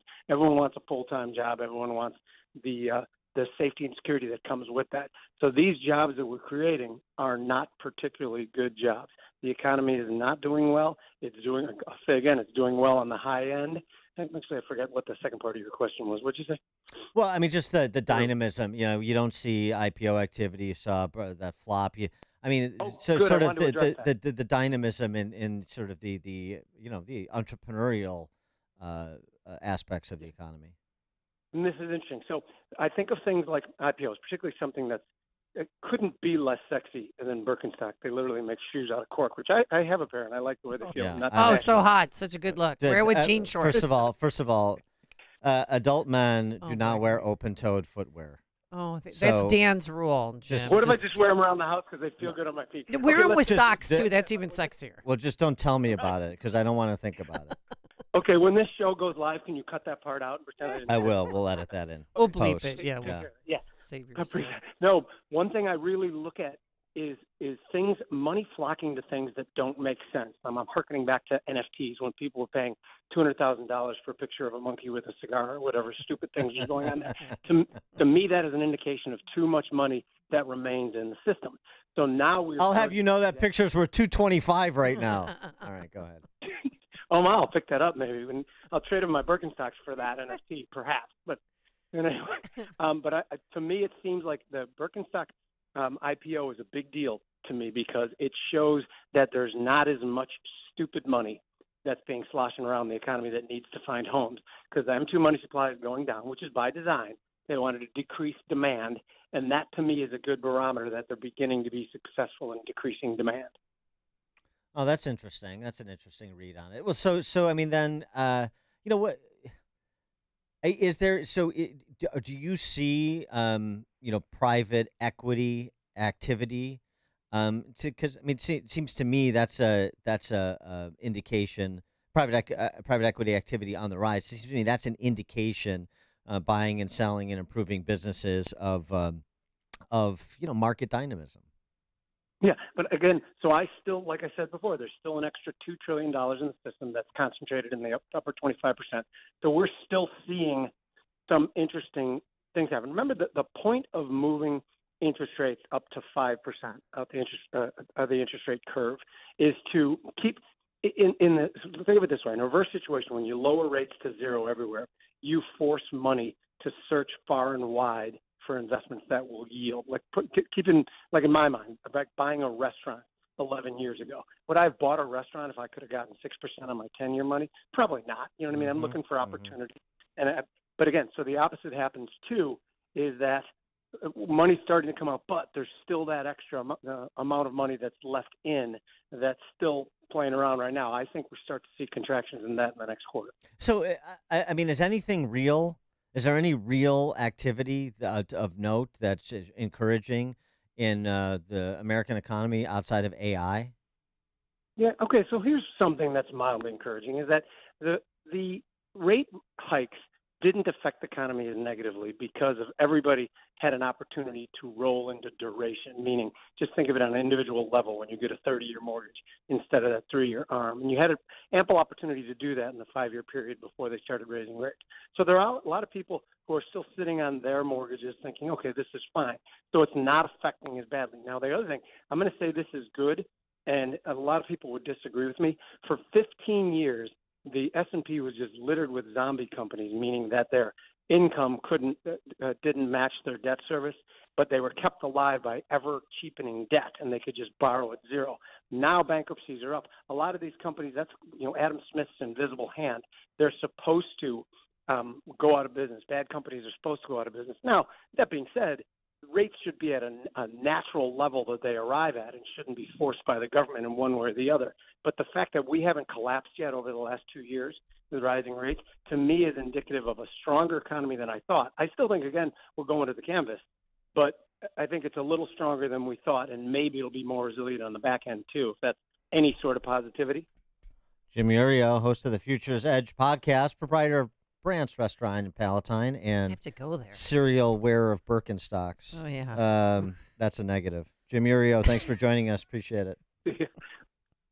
Thank you. And he joined us on our turnkey.pro answer line. Listen to podcasts of Dan and Amy from the AM 560 mobile app. Download it today at 560theanswer.com/mobile. Have you been struggling to find an easy, safe, and secure document scanning solution for Salesforce.com, Microsoft 365, SharePoint, or OnBase by Highland? Your struggle is now over, and it's time to get your documents and operations into the 21st century with IoT Smart Connected Scanning. It's easy to turn physical paper into digital documents and have them directly uploaded to the cloud with IoT Smart Connected Scanning from IDT. And you don't need a degree in computing or IT to make it happen. Using QR code technology uniquely configured for your specific business, anyone can set the IoT Smart Connected Scanning device up in 5 minutes or less, saving your organization money and valuable time. Remote employees can even capture documents and send them safely and seamlessly. Organize documents efficiently and securely with IoT Smart Connected Scanning from IDT. To see a demo or to order now, go to ready4idt.com. That's ready4idt.com. Use promo code SMART and receive 10% off your order. IDT, putting paper in its place. It happens every year. Winter. Delivering and receiving supplies and getting people where they need to go can be impossible. Keeping your business doors and gates working properly to keep out the extreme weather is a major concern. Your business can't afford a loss of income or productivity. Think ahead this winter and call Industrial Door Company of Chicago, Inc. for your commercial door maintenance and security tune-up now. You can't always plan when your doors break down, and it always seems to come at the least convenient time. Industrial Door Company will ensure your doors, grills, gates, and dock equipment are working to specification and give you advice on how to increase the life of your doors. Go online to see a range of products and services at industrialdoor.com. Call anytime, 847-258-5620. Their team will be there before the extreme cold weather causes financial losses for your company and assist in your time of need. Since 1982, the Industrial Door Company of Chicago, Inc. takes care of your doors so you can take care of business. All right, I can't wait to do it. Take my balance of nature. I take the 6 capsules, 3 fruit. Words are hard today. 3 fruit and 3 vegetable capsules. Crack them open into warm water, spin it around, and voila, 31 whole fruits and veggies. Can you even name 31 fruits and vegetables? They're all natural, no dyes, no preservatives, GMO, gluten-free. This is the thing to do, trust me. So get the nutrition your body needs because you're not getting enough fruits and veggies on your own. 800-246-8751, 800-246-8751. Use discount code Chicago or go online to balanceofnature.com and be sure to use discount code Chicago. Hi, I'm Martha Stewart. Every year, more than 4 million pets enter shelters here in the United States. My friends at American Humane have been helping animals since 1877. The goal is to ensure that pets have a safe shelter, especially during natural disasters. Adopting a shelter pet allows shelters to help more animals awaiting care. Please consider adopting today and take some time to learn more about American Humane's other work at americanhumane.org.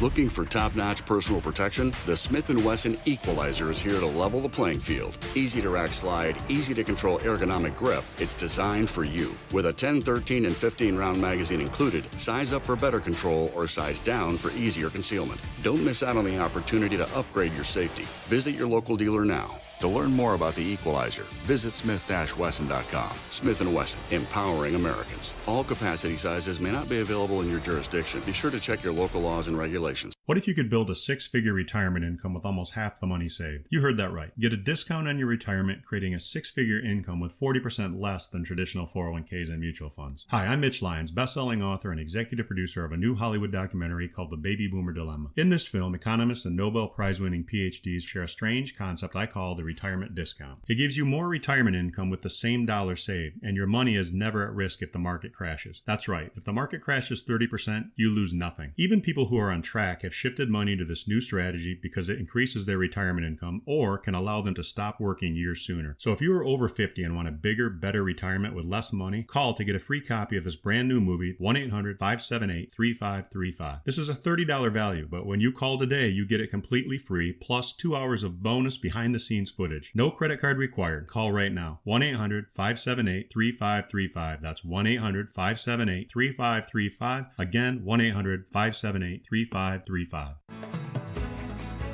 At Signature Bank, going the distance for business banking customers is what we do every day. We understand that business owners have a strategic mission, a drive to succeed, a plan for growth, and don't have time to wait for a bank to respond. With Signature Bank, you not only have a banking partner that has roots right here in Chicago, but our decisions are made locally too. Signature Bank knows that when you have a question or problem about your business, you want answers. You need someone who will pick up the phone or respond to your text. You need someone who is always there for you.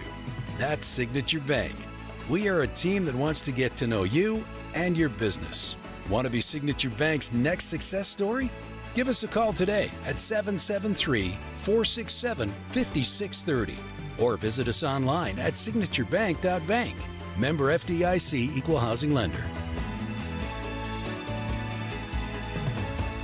Join us for the Bank the Blue Gala on Friday, October 27th at the Donald E. Stevens Convention Center in Rosemont. Welcome address by Masters of Ceremonies Fox 32 anchor Anita Padilla and sports anchor Lou Canellis as we raise both awareness and funds for our heroes in blue that need our support. Bank the Blue is a nonprofit organization that funds confidential mental health services and officer wellness programs for Illinois law enforcement officers. Local departments alone are unable to provide the mental health wellness services that their officers so desperately need. The goal of this event is to build awareness surrounding the importance of officer wellness, to combat the stigma associated with officers and mental health, and to fundraise for this important cause. We anticipate 1,000 attendees from both the law enforcement and civilian communities. The third annual Bank the Blue fundraising gala is on Friday, October 27th at the Donald E. Stevens Convention Center. Corporate sponsorship opportunities and individual tickets are available. Visit bankthebluegala.com for more details. That's bankthebluegala.com. AM 560, The Answer. Top of the morning, Dan and Amy. Important finding from the scientific community wanted to share with you. This from the Royal Society Open Science. You're familiar with it. Oh, yeah. I love that group. Female European common frogs engage in tonic immobility, essentially feigning their own death in order to avoid mating. The phenomenon seems to have evolved in order for females to survive an intense and potentially dangerous mating season.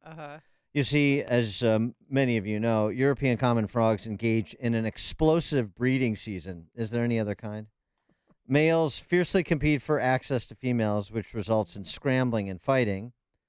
Males may also harass, coerce, or intimidate females into mating. We've all been on Rush Street. We get it. We get it, yeah. Amid the chaos, female frogs are at risk of getting trapped in mating balls. What's the mating ball? Like you haven't been involved in a mating ball. Oh, what is it? Several males cling to them, vying for their attention, which could lead to their death. And so, because apparently the male frogs not choosing females based on body size, and instead seem to be interested in all of the females, regardless. They have garbage junk. They'll take it anywhere.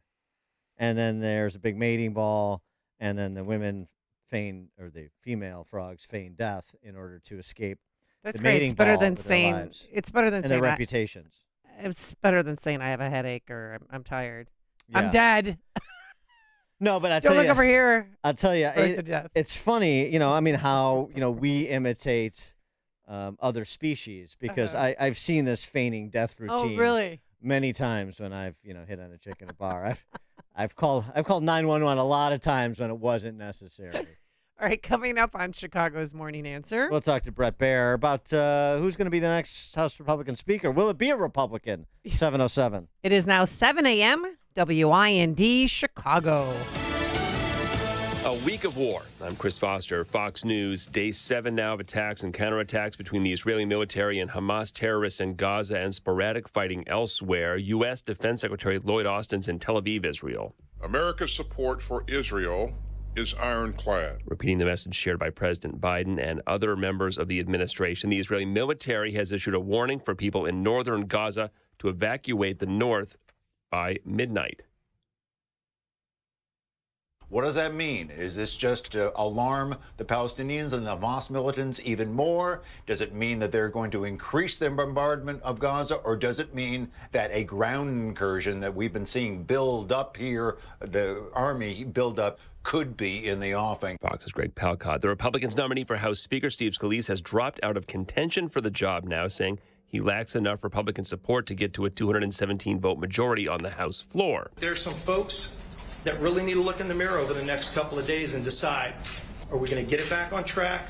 Are they going to try to pursue their own agenda? You can't do both. Ohio Republican Jim Jordan finished behind Scalise for the nomination and started calling colleagues last night to see where he stands now.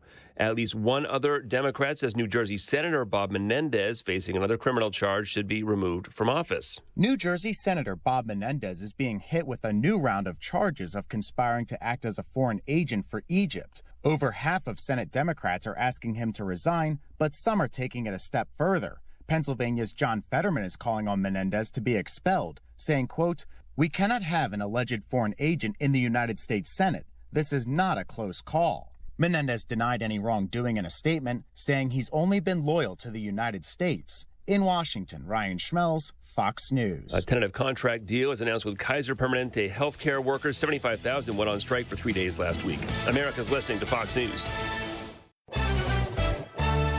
59 degrees at 7:02 on AM 560. The Answer. Good morning. I'm Mike Scott. A federal investigation is underway in Glen Ellen. Secret Service agents searched a home there yesterday. Western Avenue shut down.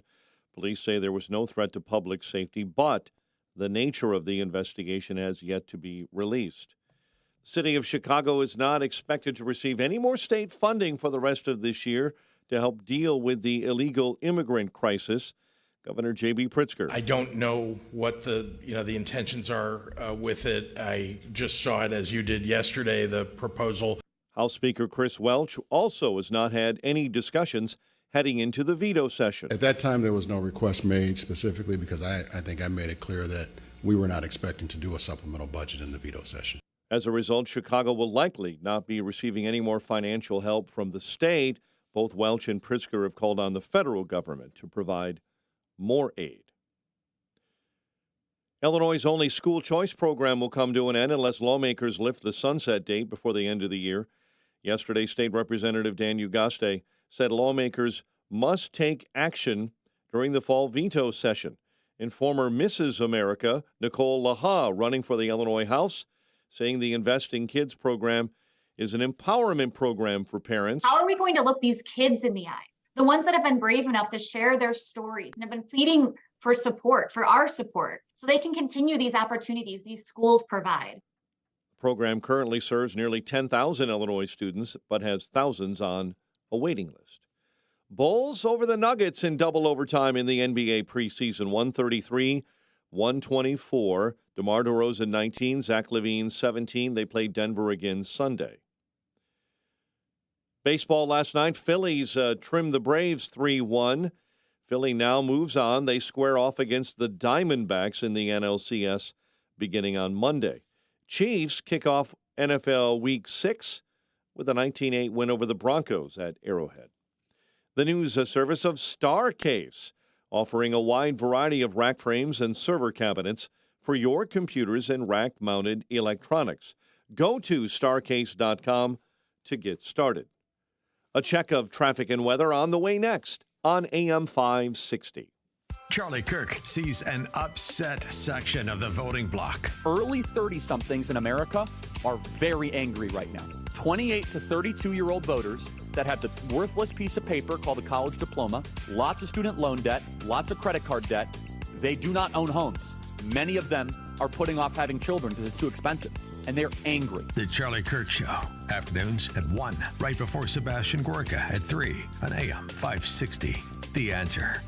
Why are the world's central banks quietly yet aggressively amassing mountains of gold? Because they know a storm is brewing, the type we might witness only once in our lifetimes. They understand that America's vastly inflated currency doesn't have much life left. And when it finally dies, gold will be a bedrock of stability just as it has for thousands of years. Hi, Stephen K. Bannon, and I urge you to do as central banks are doing. How? By diversifying your IRA or 401k into physical gold with Birch Gold Group. This will protect your savings from inflation, political instability, and economic crashes. To see how it works, get a free info kit on gold IRAs by texting the word PROTECT to 989898. Birch Gold is the only gold company I trust, so text PROTECT to the number 989898. That's PROTECT to 989898 to get your free info kit on gold. There's no obligation or purchase required. Hi, former CI officer and survival expert Jason Hansen here. I teach people how to prepare for the unexpected. And right now, most Americans with a 401k, IRA, or other types of retirement accounts are not prepared for a financial crisis that could hit the U.S. in the next 45 days if we don't fix our ramped up government spending. I have partnered with Advantage Gold, the #1 rated precious metals company in America, to release my new Financial Crisis Survival Kit that's 100% free for everyone with a retirement account who calls in today. Simply call 800-900-8000. My Financial Crisis Survival Kit is jam-packed with valuable information on how you can protect yourself with physical gold and silver. Your first step to protection is calling 800-900-8000 and speaking to one of their gold IRA specialists. Advantage Gold is not an investment advisor or a tax advisor. Check with your financial advisor before investing. Again, simply call 800-900-8000.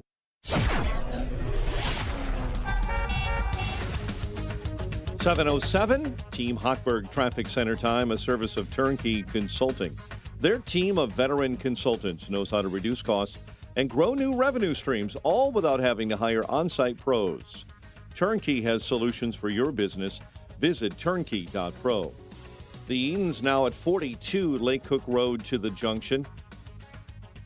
The Kennedy beginning to fall back below the hour-and-a-half mark, 84 minutes now from O'Hare into the Burns Circle interchange.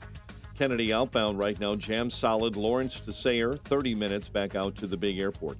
Stevenson, 47 from 355 into DuSable Lakeshore Drive. Dan Ryan, 21 minutes, 95th into the Burns Circle. Chicago's Morning Answer with Dan and Amy continues next. AM 560 Weather Center forecast with Steve Williams.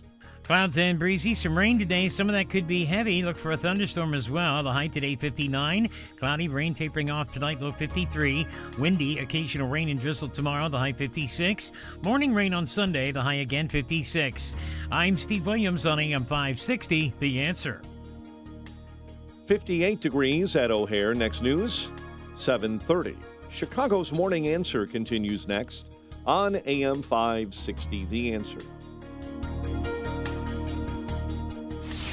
This hourly segment is brought to you by Papa Nicholas Coffee.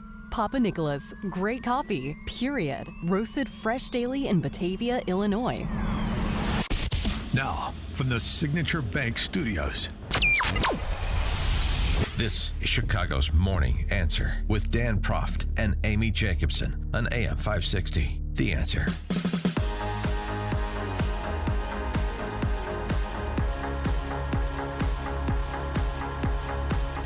Top of the morning, Dan and Amy. There'll be time for that. There'll be time to assess the failures of American as well as Israeli intelligence. And I get that. We talked to Jonathan Tobin from Jewish News Syndicate earlier in the show talking about after this, there's going to be a political reckoning. There'll be a commission to understand how Israel and the Western world could have been blindsided by Hamas. I get that sort of comprehensive review. But this idea that you can't have a conversation about the intel failure, even at like basic operational levels in real time, strikes me as absurd, because what you're doing now is what? Still gathering intelligence to inform strategic military and humanitarian decisions you're going to make, right? So if there's a problem with the intelligence structure or personnel such that you were blindsided by the Hamas attack, then maybe the intel you're getting from said sources needs to be scrubbed a little bit cleaner. Maybe there's somebody was asleep at the wheel. Well, maybe it's somebody. Maybe it's I don't know what it is. Inside. But the idea that you just get waved off, like John Kirby waved off Jackie Heinrich yesterday. No, I don't think so. And I wish she would have pressed him on that in the direction that I just described. John, this was a massive intelligence failure. Who bears responsibility for that?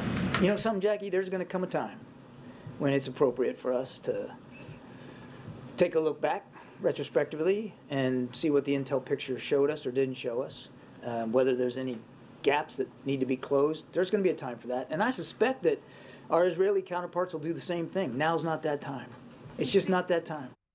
So the follow-up is, well, if there's the possibility that something or someone in the intelligence operation of the United States or Israel is compromised, then isn't now the time? Isn't now the time to address that, assess that, explain that? I think it is. Speaking of things that John Kirby and folks inside the Beltway are still getting their heads around, what to do about American hostages, what even to do about Americans who are not hostages but in Israel and want to get out. James Rosen posed this to Kirby. 27 Americans killed is a very large number. That is larger than the number of Americans who were killed by terrorists during our withdrawal from Afghanistan, larger than the number of Americans killed at the USS Cole, larger than the number of Americans killed at Benghazi or beheaded by ISIS. And I believe it's accurate to say that after all of those events, direct U.S. military action was ordered by the Commander-in-Chief. 27 Americans killed. Why is it the posture of the Biden administration to just let Israel handle this job, in essence, instead of U.S. forces going in and getting the guys that killed our people? James, we will do, as Jake said, everything we can to get those American hostages home with their families. We recognize that they are not the only people being held hostage. Other nationalities are included in that group. We don't have enough information right now to make a policy decision about how to do it.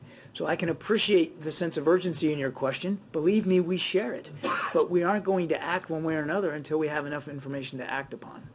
And when are you going to get that information, and what's holding that up, and what questions do you still have? And by the way, why is Floyd Mayweather's private plane dropping supplies in Israel before you're getting around to chartering jets to get Americans not being held hostage who want out of Israel, days after one veteran of the 82nd Airborne and now member of Congress from Florida, Corey Mills, escorted 77 people out of Israel, 77 Americans out of Israel back Where's to our Oprah country. and The Rock? Or where is everybody with all their private planes and money? I'm so confused. Brett Baer joins us now to help alleviate this confusion. Brett's the host of Fox News Special Report, best-selling author of the just released, To Rescue the Constitution, George Washington and the Fragile American Experiment. And Brett's in town tomorrow. Yay. He is intrepidly going up to Evanston.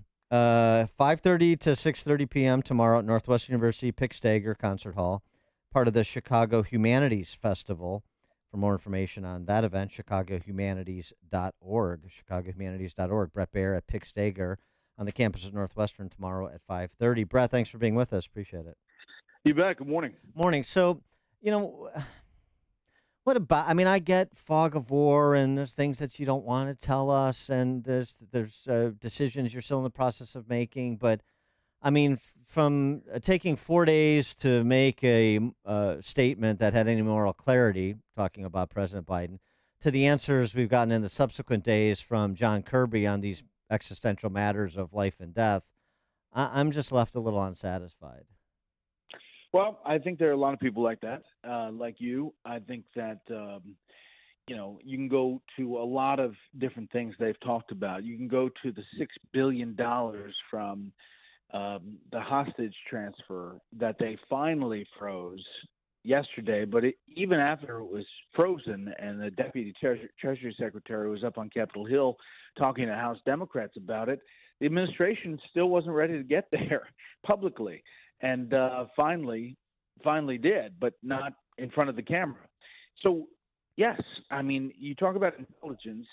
You should be able to talk and walk and chew gum because you're in the middle of figuring out how you're going to get through this viper's nest of Gaza to eradicate Hamas. So that is major intelligence that you have to really deal with. And if there are however many Americans being held hostage, when they trot them out, in front of the cameras, I think James Rosen's question is right on.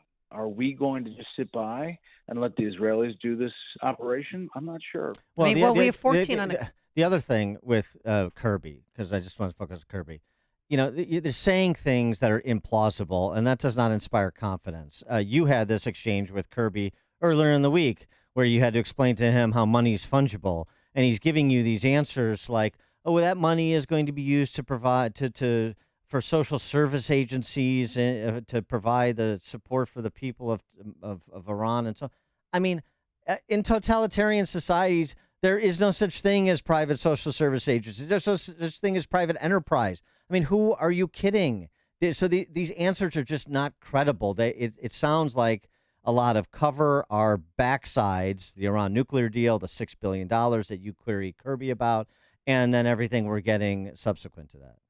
Yeah, I mean, listen, it's not about the $6 billion and the humanitarian, fund and the fact that not a dollar came from it. Okay, set that all aside. Let's just look at U.S. policy toward Iran and whether you've enforced the sanctions that are on the books. They didn't take the sanctions off, but they didn't enforce them. And the sale of Iranian oil to China alone is getting them north of $30 billion a year. So, I mean, that money is sloshing around. And Israel, the Israeli ambassador to the United Nations, said that 93% of the funding for Hamas and Hezbollah comes directly from Iran. And what are we going to do with Iran? I mean, Lindsey Graham obviously wants to go to war because he always wants to go to war.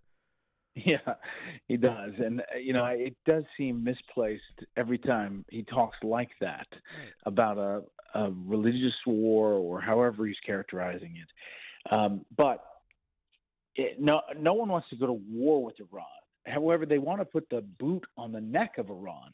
And if you look a few years ago, you have to give credit to the Trump administration. They were squeezing them as far as financially. And that financial squeeze has been lifted.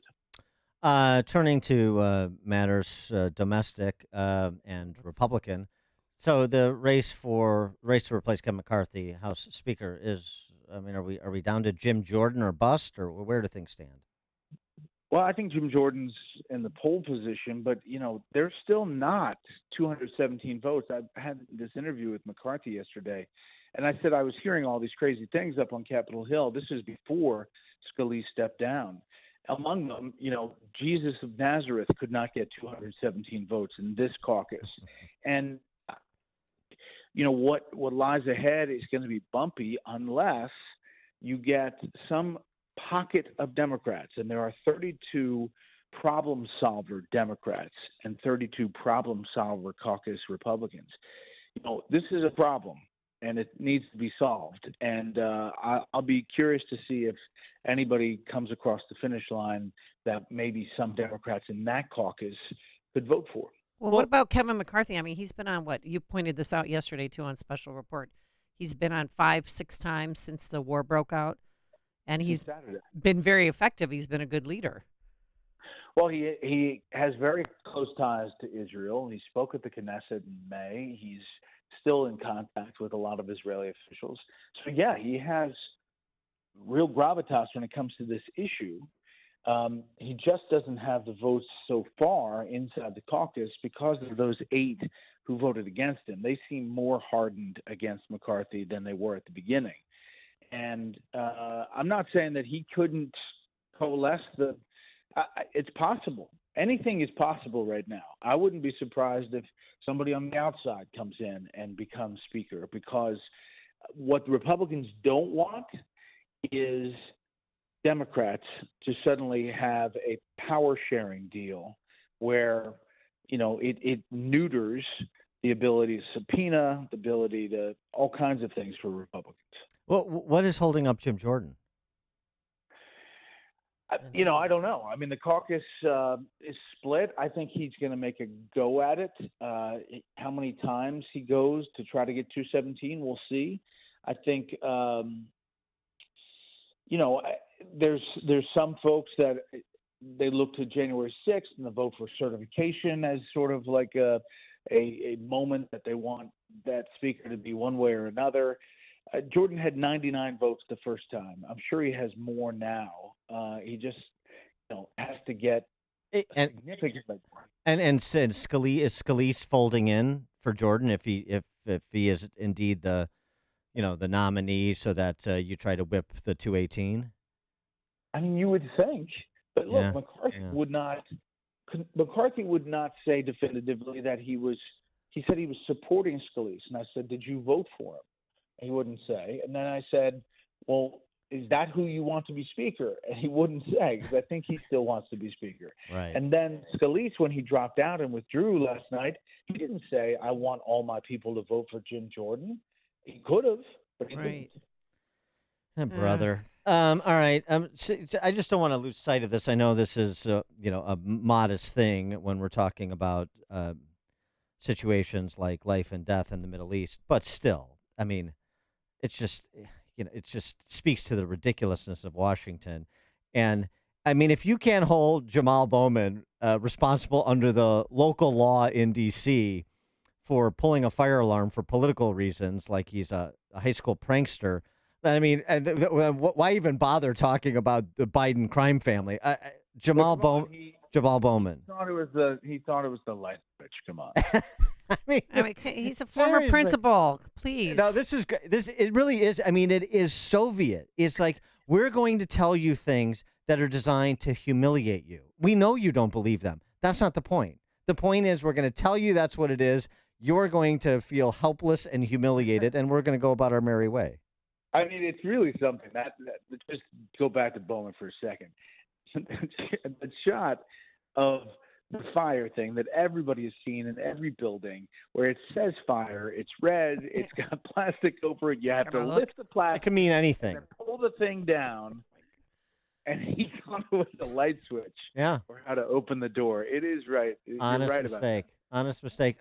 Hey, Bob Menendez, Joe Biden's brother from another mother. So he and his wife allegedly were working as Manchurian candidates for the Muslim Brotherhood, or what's the latest? Basically, this ties to the stuff he was doing behind the scenes for Egypt, and now, in addition to the corruption charges, they have rewritten the indictment to include foreign agent FARA laws violation, and that he was operating as an agent for Egypt. So violation of FARA is something that's important then to the federal prosecutors. Interesting. I didn't know that. I didn't know that was still in force. Hunter Biden, maybe. I don't know. All right. So tell us about your event Saturday. Yeah, I think it's we'll hopefully have a good turnout. There's still, if you have the website there. Yeah, ChicagoHumanities.org. Stop by 5:30. We're going to sign books. We're going to do a Q&A about the book. about anything else. I'll take any questions. Fair, balanced, and unafraid. Are you going to do it? Do you have any prepared? Do you have a song or a little bit you're going to do? Or some, a skit? No, there's going to be a little Q&A that they're going to run about the book. But listen, I think you guys have been nice to me to have me on for all these years. But every book we've talked about, and this is number 5 on the presidential book series, and I actually think it might be the best because it goes back to our founding, and you know how I look at that kind of small moment in history that may be overlooked, and how a leader gets there. This is really the time after the Revolutionary War when the country's fallen apart and we are really at each other. And some people really want to go back to British rule. They say, forget it. It's not worth it. That's when the Constitutional Convention starts in the summer of 1787. That's when George Washington tapped again to lead that.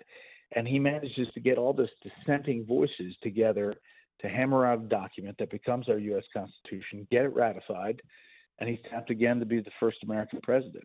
And nobody, is putting a note in a desk for him, telling him how to do it. There's nobody passing him a torch. He is the torch. And without him, I just don't think we'd have a country. So it's like this narrative. You're in the room, same kind of writing, but it's our founding, and I think it's important. You want to throw, because I went to Northwestern, I don't know if you knew, but you want to throw that campus up for grabs? Show up dressed like you're the general of the Continental Army. that place, that'll work. Yeah, it's going to make news. Bret Baier is the host of Fox News Special Report, 5 p.m. weekdays, best-selling author of the book he was just discussing, To Rescue the Constitution, George Washington and the Fragile American Experiment. Again, he's in town tomorrow, 5:30 to 6:30 on the campus of Northwestern Pick Stager Concert Hall. ChicagoHumanities.org is where you get tickets. Bret, thanks as always. Have fun tomorrow. I'll stay as long as I can sign books and chat with whoever. So we'll see what we can do. All right. Thank you so much. And he joined us on our turnkey.pro answer line. There's only one radio show in Chicago talking about today's biggest stories and telling you what they really mean.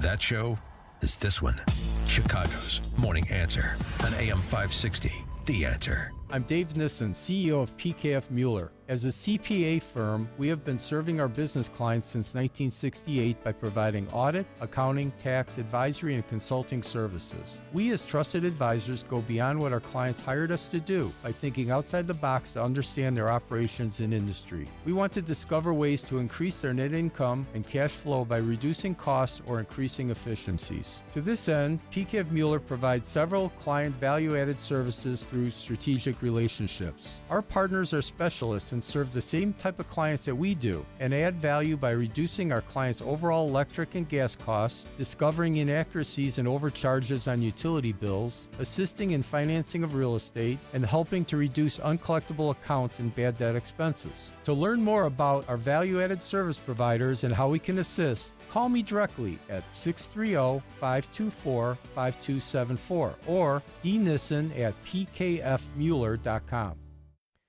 All right. It's going to rain. We're going to have storms on and off this weekend. How's your basement going to do? How's your crawl space? Do you tell people, well, it only leaks when it rains? Well, you don't want to live like that because you wouldn't settle with water in your living room or bedroom. That's why you need to call our good friends at Permaseal for a free estimate. Just call 800-421-SEAL, S-E-A-L. They offer free estimates and transferable warranties, so you can rest assured you are getting the best value. For a permanently dry basement and a healthy home, you know who to call. Permaseal. They have over 40 years experience and close to 500,000 homeowners served. 800-421-7325 or visit permaseal.net. Are you turning 65 and thinking about Medicare? Or are you over 65 and haven't enrolled yet because you still have coverage at work? Either way, Medicare done correctly will be the best health insurance you will ever have. Imagine having nationwide access with an annual deductible of only $226. There are only two good things about aging, wisdom and Medicare. But to navigate the Medicare maze properly, you need a mentor. Best part, my guidance costs you nothing. Call me. I can help. If you're tired of calling a bureaucrat at an 800 number to help you navigate Medicare, then you need a local expert on your side. Your own health insurance mentor. See Stephen Tucker from healthinsurancementors.com is someone I know and trust. He's a 28-year licensed broker who's been educating our listeners for more than a decade. Steve, how can listeners get in touch with you? Thanks, Dan. They can visit healthinsurancementors.com or call me directly at 630-674-1551. That's 630-674-1551. AM 560, The Answer. All right, I'm reading Justin and Bethany's love story on their website. Justin, our producer, who's off today in preparation for his big day tomorrow night. Yeah, I think he's getting a mani-pedi today or a facial. No, he's I told him, do not cry. Oh, he's gonna cry for sure. He's gonna cry. The dude cries at a wedding, that marriage is not gonna work. All right, well, this is, they're doing a timeline of how they met. But on June 25th, 2021, Justin proposed to Bethany on their dog's second birthday. They were celebrating Somersault's birthday at the dog park with both of their families. And after singing happy birthday to Somersault, Justin got down on one knee and asked Bethany to spend the rest of her life with him. What about married? You can do that without getting married. It's cute. It's sweet. Now they were singing happy birthday to their dog named Somersault at the park. Uh-huh. And both families were there. So that We got a crier. I'll take copious notes to let you know if there's any tears. I'm gonna be with Mike did you cry at your keep wedding? Keep it together. No, Mike, of course not. Turn on Mike's Mike. Mike is a man. Mike, did you cry at your wedding? Heavens no. I didn't cry at my wedding. Are you going to follow the dress code? Are you going to follow the rules? She's going to show up like Fetterman. Read the website. You're There's no a lot no here. way. I mean, oh my goodness. No, I mean you of the 8 or 9 prom dates. Yeah, I was asked to 9. No, I was asked to 10. I went to 9. No white. The 10th was a mating ball. Yeah. She didn't want to fall into the trap All of those European female frogs. guys kept following her around at Iowa. Sticking to her. Wow. Yeah. Okay. So, I thought the wedding began at 5. It actually begins at 5:30. So just letting you know. Yeah, it's out. It was outside. No, it's still going to be outside. They have a place inside just in case. Open bar. Yes. Yeah. Well, then you want to get there at 5. Yeah. I'm Ubering. A long open bar. All right, well, that's good. All right, coming up on Chicago's Morning Answer. Although now that I know that, I'm going to have to write a bigger check. Yeah. That's the only problem. All right, coming up at 7:37, the latest on Chicago, welcoming city, 7:37. But now let's go back into that newsroom. Here is Mike Scott. 59 degrees at 7:32. Secretary of State Antony Blinken is meeting with Palestinian President Mahmoud Abbas and later heading to Qatar to discuss the Israel's war with the militant terror group Hamas. The U.S. offering Israel whatever it needs during the conflict with Hamas terrorists. Defense Secretary Lloyd Austin this morning in Israel. Security assistance from the Department of Defense is already rapidly flowing into Israel. That includes munitions and air defense capabilities and other equipment and resources. Meantime, law enforcement officials across the U.S. are on alert after a former Hamas chief called for a global day of jihad today, including here in the U.S. A Philadelphia police officer is dead, another severely hurt after a shooting in a parking garage late last night. Interim Police Commissioner John Stanford. As you can imagine, heartbroken, devastated that their family member is not coming home tonight. 2 officers were arriving at work at Philadelphia International Airport when they saw several breaking into parked vehicles. Then the suspects opened fire on police, hitting one several times in the upper body. Steve Scalise is withdrawing from the race to become the next Speaker of the House. I just shared with my colleagues that I'm withdrawing my name as a candidate for the Speaker designee. The Louisiana congressman announcing at a conference meeting Thursday night he would be pulling out. It appears unlikely he would get 217 members of his own party to vote for him on the floor. Well, it's Friday, and how about an animals story with a good ending? A 10-month-old canine helped rescue a man lost in a cornfield in Boone County, Iowa yesterday. 86-year-old Marvin Mansky went missing. The canine, Jenga, a Belgian Malinois, sniffed a piece of Mansky's clothing and found him in 20 minutes.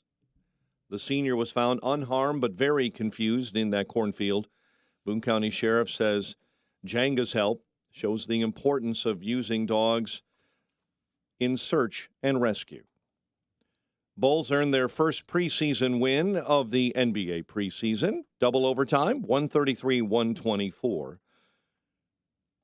Chiefs kick off week 6 of the NFL with the 19-8 win over the Broncos. The Bears continue prep today for the Vikings at Soldier Field. The news service of In Grace with Jim Scudder Jr. Sunday morning at 6:30 on AM 560. And a check of traffic and weather is on the way next on AM 560. Dennis Prager is annoyed with the green movement. My sense is it's a parody. It's a joke. I am going to wreck the economies of the Western world. I'm going to put Africans into poverty because in 250 million years, the temperature, according to models, will be between 104 and 150. The Dennis Prager Show. Weekdays at 11, right before Charlie Kirk at 1 on AM 560. The Answer.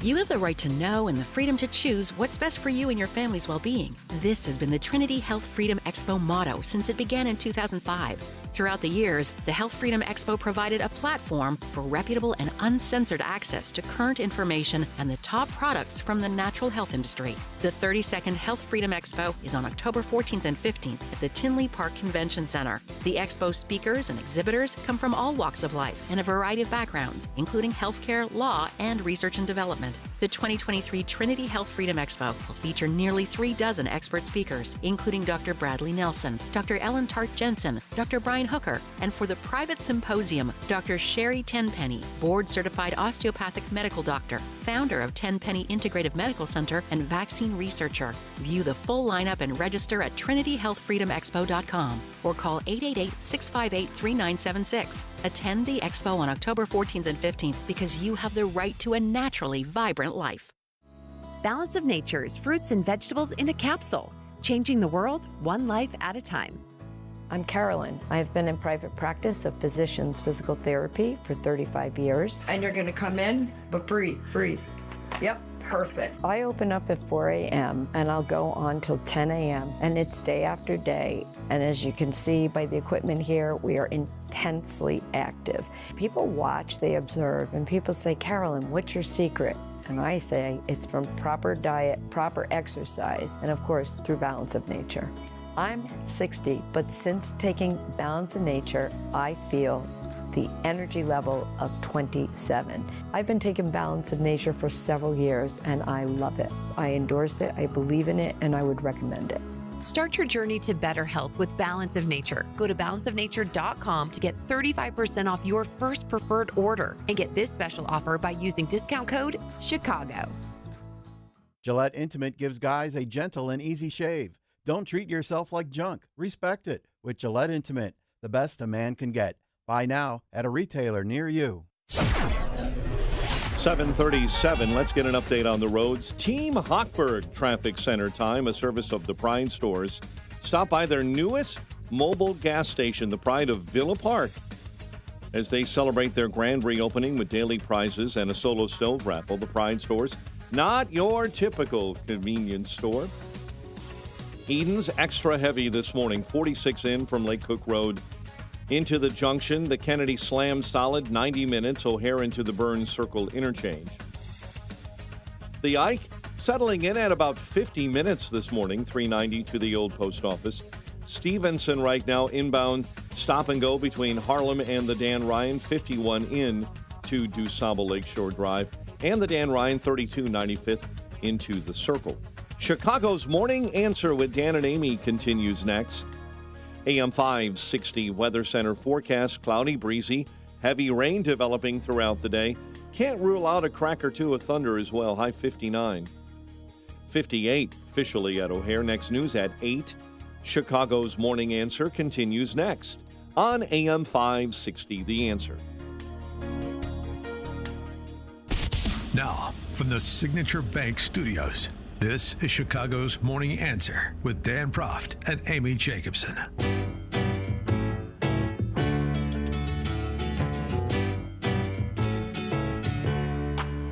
Welcome back. Your dreams were your ticket out. Welcome back to that same old place that you laughed about. Well, the names have all changed since you hung around, but those dreams have remained and they've turned around. Who'd have thought they'd lead you? Who'd have thought they'd lead you? Back where we need you. Where it's teasing and light. 'Cause we got him on the spot. Welcome All right, back. gather Wait, around, ready? sweat hogs. Welcome back. Come on. Welcome back. Welcome I know back. that was Brooklyn, and we're talking about Chicago, but hey, the lyrics fit to Welcoming City.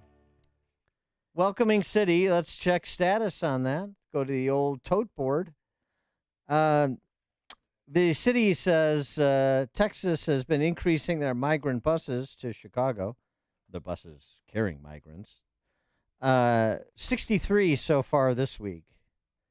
So they're picking up the pace. 63. Picking up the pace, and we're allegedly, according to our betters in public office, running out of space.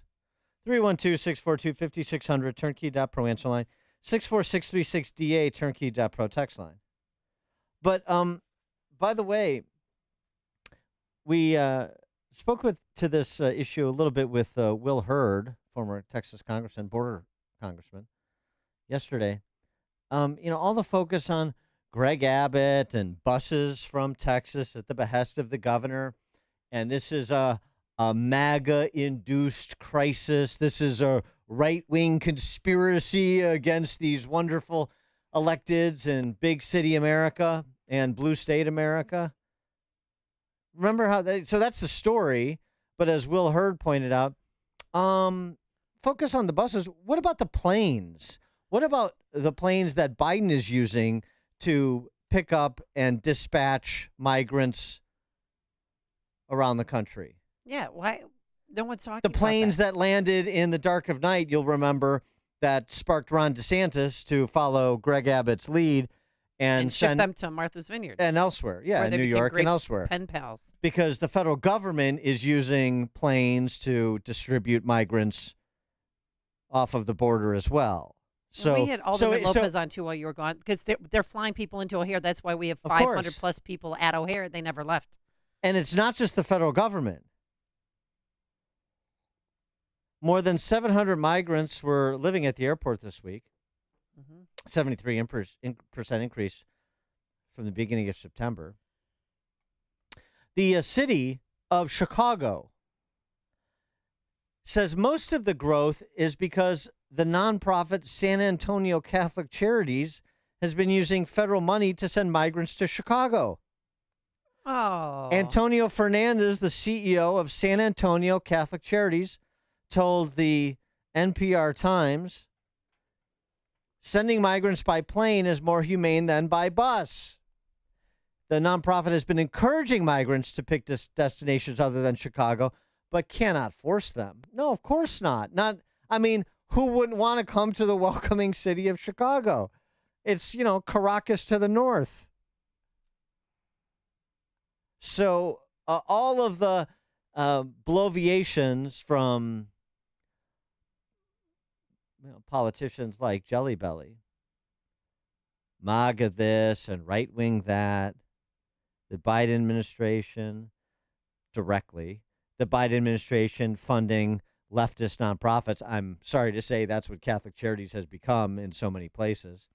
Doing the same thing that the federal government is doing with your tax dollars.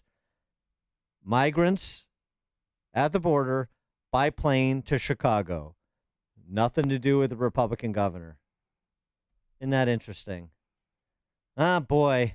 Don't let the truth get in the way of a good story. Well, it won't stop them from saying it, but just so you know, so you can point to this NPR Times, formerly known as the Chicago Sun-Times, story about what's actually happening, at least in part, and in pertinent part, because if it's so immoral, and this is human trafficking, Gavin Newsom wants to charge Greg Abbott and Ron DeSantis as human traffickers. So did Pritzker. So if they're human traffickers,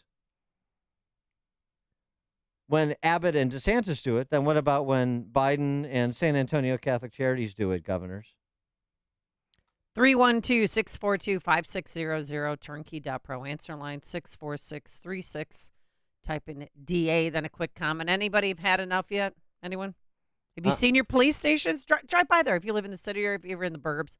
The Albany Park, the 18th District. Now they're setting up tents across the street on the public line between the sidewalk and the street. Yeah, I saw that. Huge I eyesore. saw that Chicago Contrarian. Tents cropping up at Pulaski and Leland across from the 17th. Migrants taking over residential area in Albany Park on both sides of the streets. In front of people's houses. Yeah, what I see is scenes from a welcoming city. Well, we have to stop being so welcoming. Get rid of the label that we're not a welcoming city, and then Could you start imagine? there. We're People- busting at the seams. People cannot contemplate being called unwelcoming. That's just something that Chicagoans couldn't bear. There's some residents expressing a bit of concern. I don't know if this borders on the unwelcoming. Westtown residents expressed concern about a shelter meant to house up to 200 single migrant men. Single migrant men. Gage Park is all 300 single men, too. Smith Park is primarily a neighborhood of single-family homes and two flats, said one resident speaking at a meeting about this Westtown location. We have babies that go to the park every day. We rely on the park, and how are we going to keep that park safe? What are you saying? That sounds xenophobic. That sounds Are you a white racist. supremacist? That sounds MAGA-ish. That sounds unwelcoming. You got what you wanted. Embrace it. Rick in Downers Grove, you're on Chicago's Morning Answer.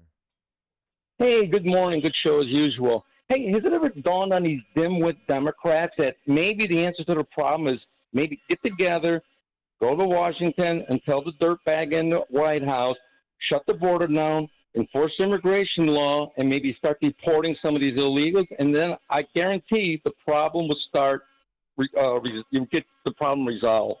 Have they ever thought of that? Thanks for the call. Well, how about just instead of giving your sob stories at a community meeting to your alderhuman, challenge them to send a message by leading the repeal of the city's sanctuary city designation.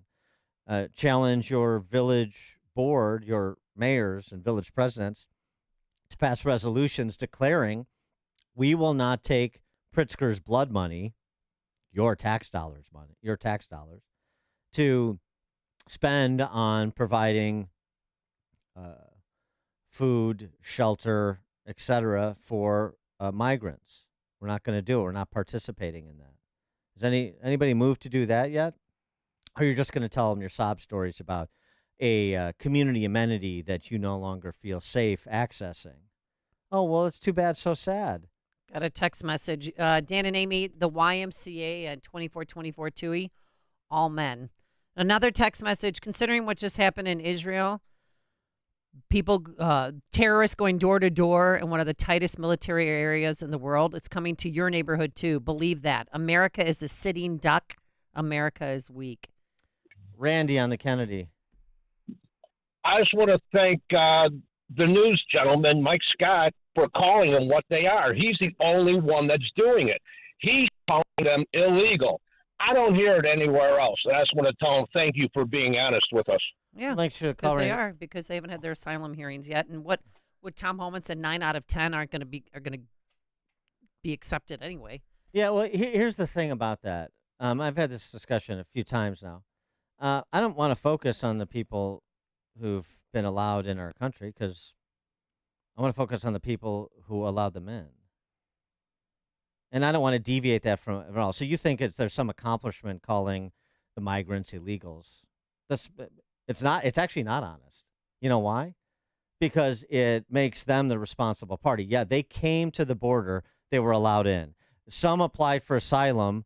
They were allowed in. They weren't told to remain in Mexico, for example, until their asylum application was adjudicated. We could have done that. So let me ask you this philosophical question. Is it illegal when law enforcement allows it? Is it illegal when you are confronted by law enforcement and they say, you want to go to Chicago? Go right ahead.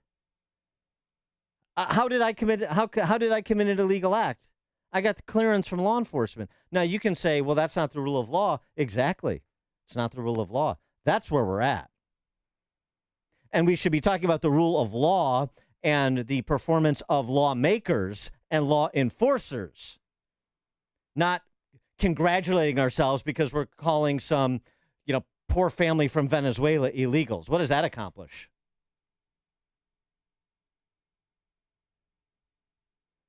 Howard, Humboldt Park. Yes, how you doing? Good morning. Yesterday I was at that meeting and I passed out flyers basically saying we have a 6-point strategy, which we want to put the migrants at the McCormick place, and the 6 points is quarantine, so the migrants can be, immunized with vaccination and then any other medical help they need because, diseases are contagious. The second point is shelter. The third point is identification and fingerprinting. These people are ghosts. We have no records on them. We need to get them identification. They can do a crime. We have nothing to trace them back to. The fourth point is security. Security will be provided at the McCormick place. And the fifth point is resources.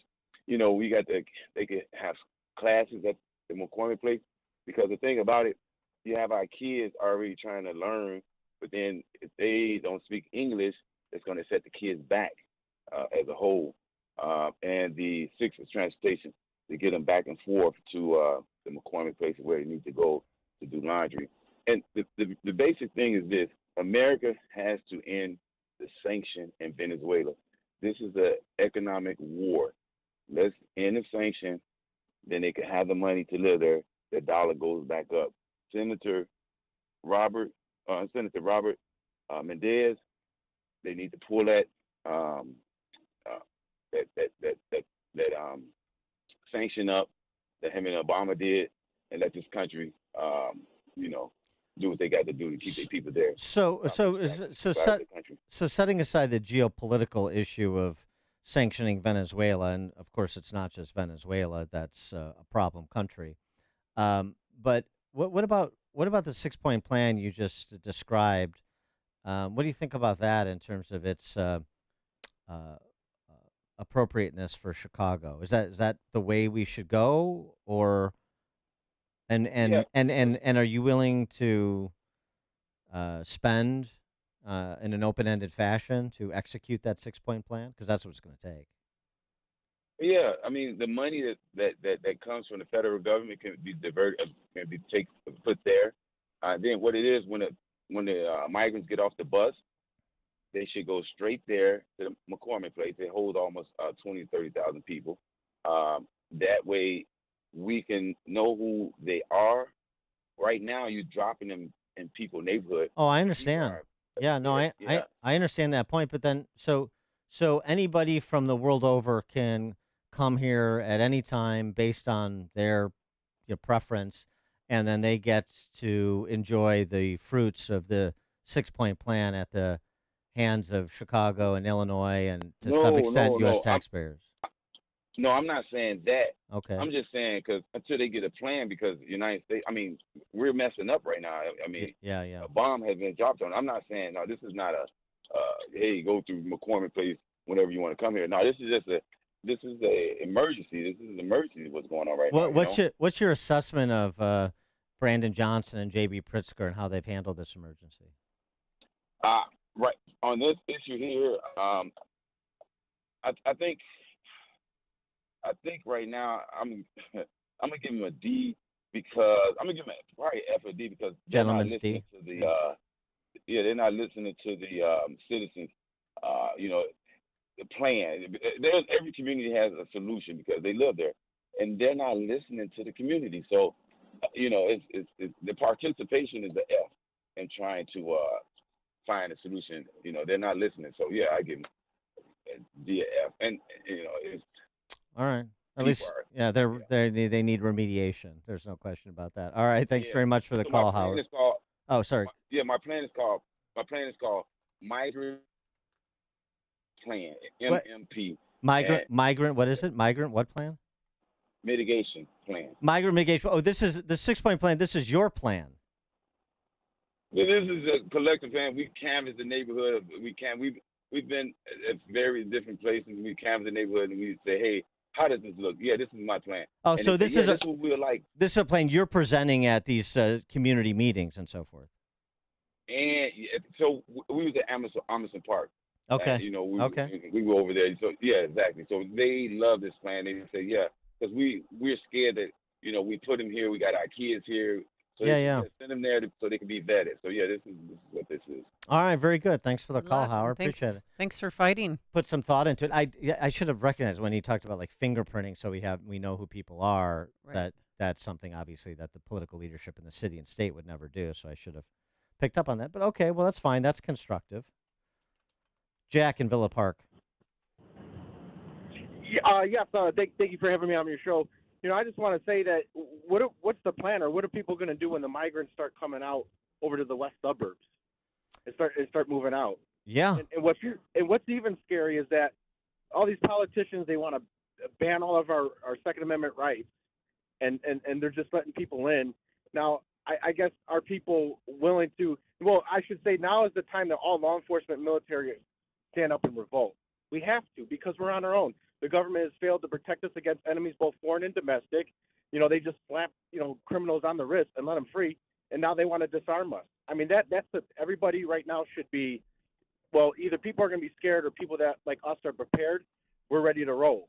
I mean, that's all I can say. Thank you. Thanks, Jack. Catherine DuPage. Good morning, you two. Welcome back, Dan. My head's exploding as you're questioning the two callers ago on his plan. Mm-hmm. We need roadblocks. We don't need plans. We don't need precise plans. We don't need where these people are to be stored or kept. This is ridiculous. And my first thing that I called about was I was watching Alex Jones, whatever anybody thinks of him, Not much. 1 or 2 years ago. He was boots on the ground. I believe it was in El Paso as that Catholic Charities or whatever is hauling all these people on buses, one after the other, as they're trying to keep the cameras away from them. So that has continued and it has built up. You mentioned about airplanes and the people now there at O'Hare. My son, a Marine, came on leave to visit me just recently, and I asked him if he saw these black curtains where I told him we know they're sitting there, living there, and he did not. And I tell him, you need to come home. You guys need to come home because we are at war here. Instead of what is it 600 or 900 bases we have throughout the world, and we are, it's only imminent. Any minute, any time now, things are going to start popping, and it's very scary to me. Thanks for taking my phone call. Thanks for the call, Catherine. Thanks for your son's service. Tell him to be safe out there. Jim in LaGrange. Hey, I'm going to get a little crazy here, but has anyone considered that these shelters could be considered kind of quasi-military camps? I mean, they're allowing people to go wherever they want. Maybe they're going where they're told to go. As Amy mentioned before, you've got 200-300 men at a time, sheltering at YMCAs and other locations around the city and other cities around our country. And these are mainly unvetted military-aged men, and we're footing the bill for this and taking care of these folks. And could this be the Trojan horse, Dan? That's all I want to know. Well, I don't know about that, but the problem is, and this is, and when people's minds wander to sort of worst case scenarios, maybe fantastical scenarios, I'll grant you. But you know whose fault that is? The same people I want to put the attention on. The political decision makers, the lawmakers, and the law enforcers. Because when you don't know what you don't know, people have a tendency to try to fill in the blanks to try and make sense of it. And the reason we don't know what we don't know is because those people in public office and their law enforcement toadies won't level with us. Perry and Niles. Hi, good morning. I'm a problem solver. Okay. Just like Brett Baer was talking about. Great. Well, first of all, they're about to promise that we're going to shovel old people's snow for free. All right. Here's my idea. They're going to start talking about dibs again. They do this every year. Like it's just a cutesy fluff story. Right. All right. Well, instead of having to carry a couch out for my garage, if I shovel out my car and I go to work, they can put like a 4-man tent there. And when I come home from work, I'll blow the horn and they can get out of their sleeping bags and take down the tent and I can park my car. Wow. Thanks for the comment. I mean, The ingenuity for that to come up with. Well, I mean, how is that any different than hiring all these older humans who hire their idiot nephews to be traffic signal impersonators? All right. Perry may be onto something. All right, coming up on Chicago's Morning Answer. We'll talk to Project Veritas whistleblower David Johnson, 808. And a new twist on Open Mic Friday.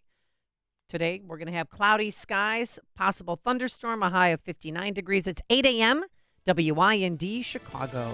Run for your lives. I'm Chris Foster, Fox News. More than 1 million civilians in the northern part of the Gaza Strip are warned by the Israeli military to leave there and get south by midnight. An evacuation order called impossible by the United Nations.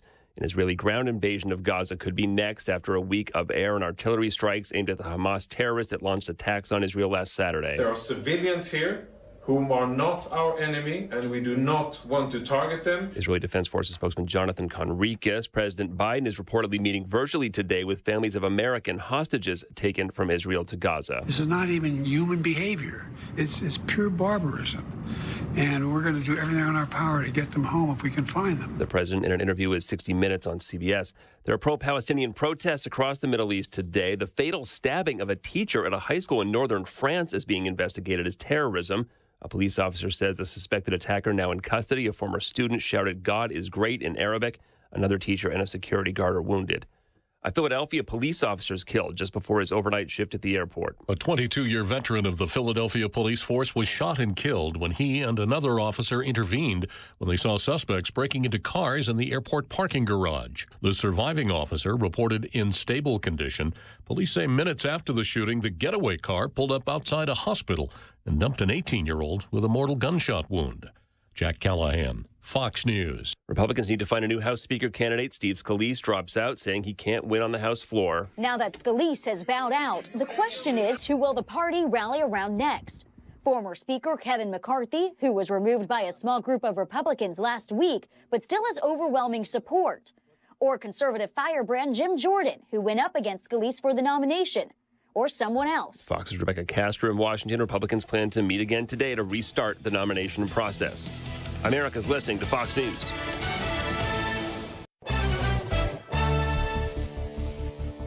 .59 degrees at 8:02 on AM 560. The Answer. Good morning, everyone. I'm Mike Scott. Federal investigation is underway in Glen Ellen. Secret Service agents searched a home in that western suburb yesterday. Police say there was no threat to public safety, and the nature of the investigation has not yet been released. A man charged in the killing of Chicago police officer Ella French is pleading guilty. Fraternal Order of Police President John Catanzara believes Eric Morgan got off lightly. Eric Morgan is basically walking away with a slap on the wrist, when if he had done this 5 weeks earlier, he'd be looking at life in prison because of the Safety Act and the elimination of felony murder. Morgan was sentenced to 7 years in prison after entering the guilty plea. Morgan and his brother Imonte were charged in the shooting that killed French and injured her partner during a traffic stop in August of 2021. Two suspects are being accused of being part of a high-end theft ring in Lyons.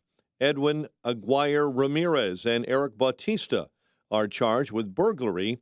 Lyons Police Chief Tom Harrigan provided an update. The UGG boots were stolen at the end of September. They brought those UGG boots in.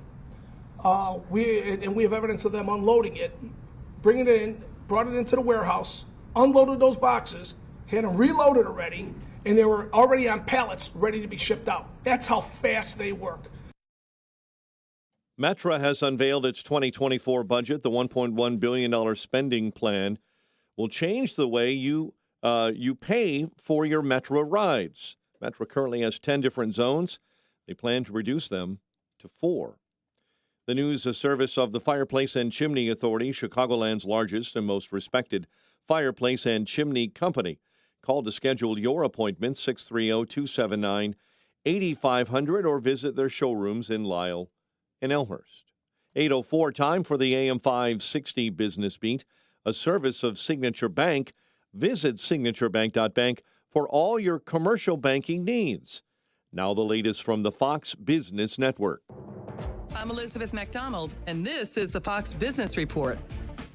Big bank earnings are coming in better than expected. J.P. Morgan Chase top forecast, though its CEO Jamie Dimon says the Ukraine war and attacks on Israel may have far-reaching impacts on energy and food markets and geopolitical relations, and that it may be the most dangerous time the world has seen in decades.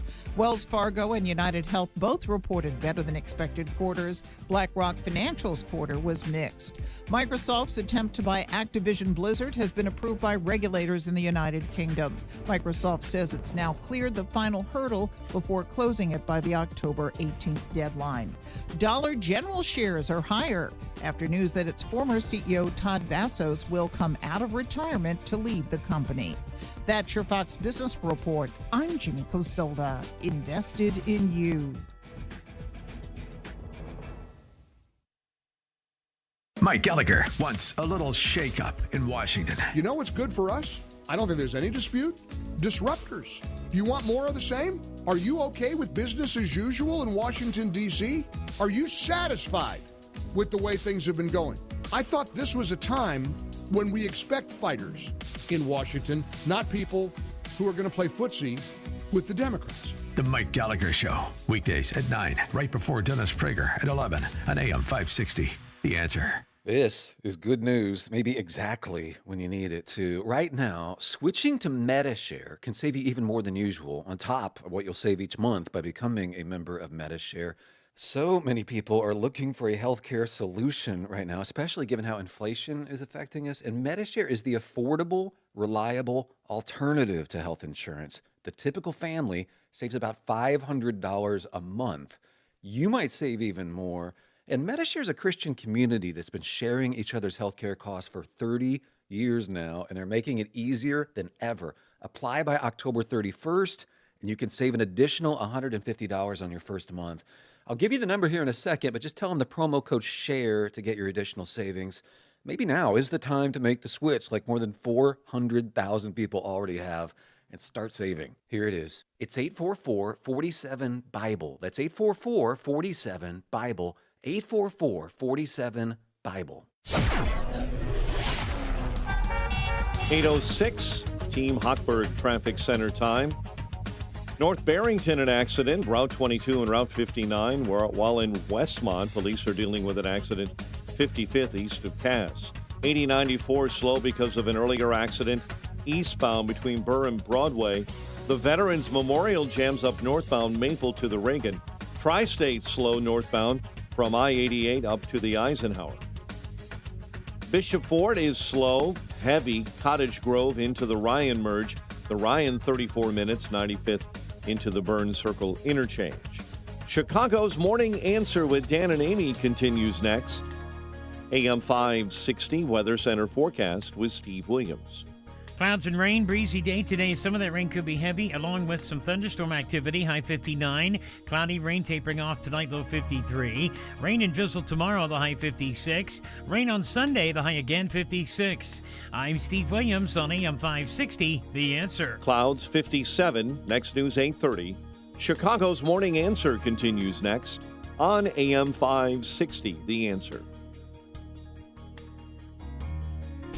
Now, from the Signature Bank Studios,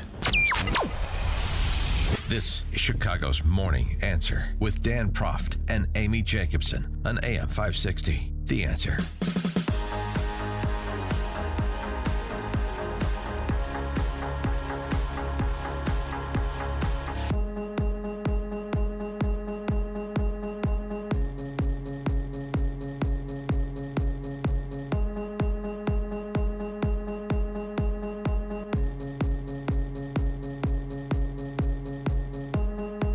Top of the morning, Dan and Amy.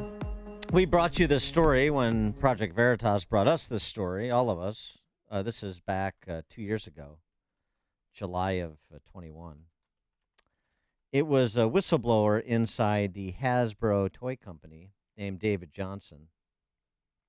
who detailed the dye indoctrination that was going on inside the company. They brought in, one of these race hustlers to do a training for the employees. And she was saying things like, if you don't take what you've learned here and indoctrinate your kids by the age of 5, these white kids are David Duke. I mean, literally, he would say things like that. And we're supposed to look at, of course, product lines that were alleged to perpetuate anti-blackness, to close the racial empathy gap in this country, and so on and so forth. Here's what was said at the time.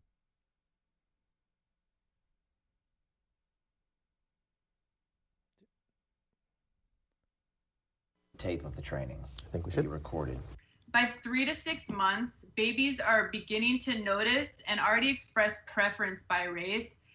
There was research that looked at how by 6 months, infants living in a homogenous or same race neighborhood showed preferences for faces from their own racial groups, whereas infants living in more racially diverse environments did not show that same preference for their own racial group. And this is really important because we see that early exposure to different races is impacting these preferences before babies are even 1 year old. Children as young as 2 are already using race to reason about people's behaviors, and we may see this play out in daycare or on the playground in how kids are starting to choose or exclude playmates and friends. Yeah, the conscious kid, the name of this instructional, worrying about, I'm sure you've seen it, 3, 4, or 5-year-olds in daycare on the playground wearing white hoods because they haven't had exposure to Katie Ishizuka Stevens in her race hustle. Here's what was going on at Hasbro. They are attempting to covertly push CRT, critical race theory, through branding and messaging through their products. Explain what we're looking at here. This is the program developed by the Conscious Kid, which is working with Hasbro. I'm not sure exactly to what extent, but this is their program to teach children about, well, teach is a strong word, but they want to introduce children into racial bias at an early age before they're really able to understand what race and racism is. Is this a mandatory all-hands training? Yes, this meeting was attended by, well, you can see at least 44 people. I remember being more on my screen, but it was mandatory for me. That was David Johnson, and now we're joined by David Johnson. He's a former packaging engineer for Hasbro who exposed what was going on inside the company, as he was describing 2 years ago, and as you heard from that race hustler that I referenced. His new book, The Diversity Con, The Secrets and Lies Behind the Shady DEI Industry. David Johnson, thanks for joining us. Appreciate it. Good morning. Thank you for having me. So, before we get to sort of what happened after you blew the whistle on Hasbro, give us more color, because I think this is still surprising to people in corporate America how much indoctrination is efforted through the HR departments and the dye consultants. Give us more of what was going on at Hasbro during your time there. Sure. So that meeting that you played clips of was the only one that I attended. Shortly after that, my story broke, and then I was removed from all Hasbro access at my job. But Hasbro has a history of doing this. It's not the first time they worked with the Conscious Kid, and they have made other product lines specifically aiming to teach children to focus more on race, ethnicity, and the color of their peers, as opposed to the more, what you could say, American ideal of colorblindness and judging people by their character. But what was the corporate culture there? Hasbro, what was the corporate culture like? The employees. Is this a situation where college-educated millennials and Gen Zers had essentially taken over the company, or what was the dynamic? On the surface, the dynamic of the company seemed pretty normal. But you could tell, like, Hasbro's a very progressive-leaning company. Every email signature has pronouns in the bio. There you go. It's that kind of workplace. But it's becoming more and more standard for many companies in corporate America to be adopting these the DEI practices. A lot of them just because it's being pushed down from higher up their corporate ladder. But like you said, there are also a lot of young millennials getting into HR that are pushing these ideologies as well. And so you do this sit down with James O'Keefe at the time in Project Veritas. You told us what happened in terms of your employment situation. What were your conversations about things like the conscious kid with your colleagues at work, and what was their reaction when you blew the whistle on all of this? I actually didn't get the opportunity to speak with any of my coworkers. I was very, very new at Hasbro at the time. I was on a short contract. So this happened to me just as I was getting used to working at Hasbro, unfortunately. I see. So I didn't even have the chance to discuss it with any peers. At the end of the meeting, there was a small Q&A. Not many other people really commented on it. There's just some small, like, clapping emojis and people asking, how can I do my part, that kind of thing. And so the posture of how can I do my part, right? Everybody wants to play ball because you want to climb the corporate ladder. So Hasbro made it clear this is what you have to do. You have to be oriented this way, ideologically, and then we can have a conversation about how you can participate and, be successful at Hasbro, essentially.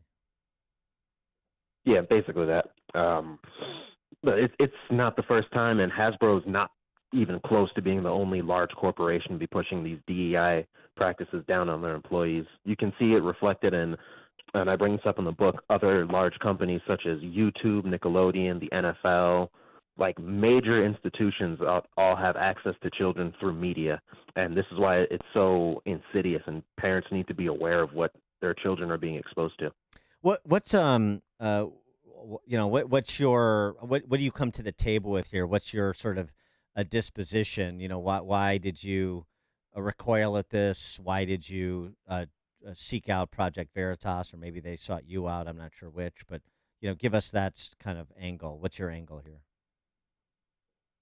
For me at the time, I was just appalled that I was being expected to push racial and gender propaganda at my place of work.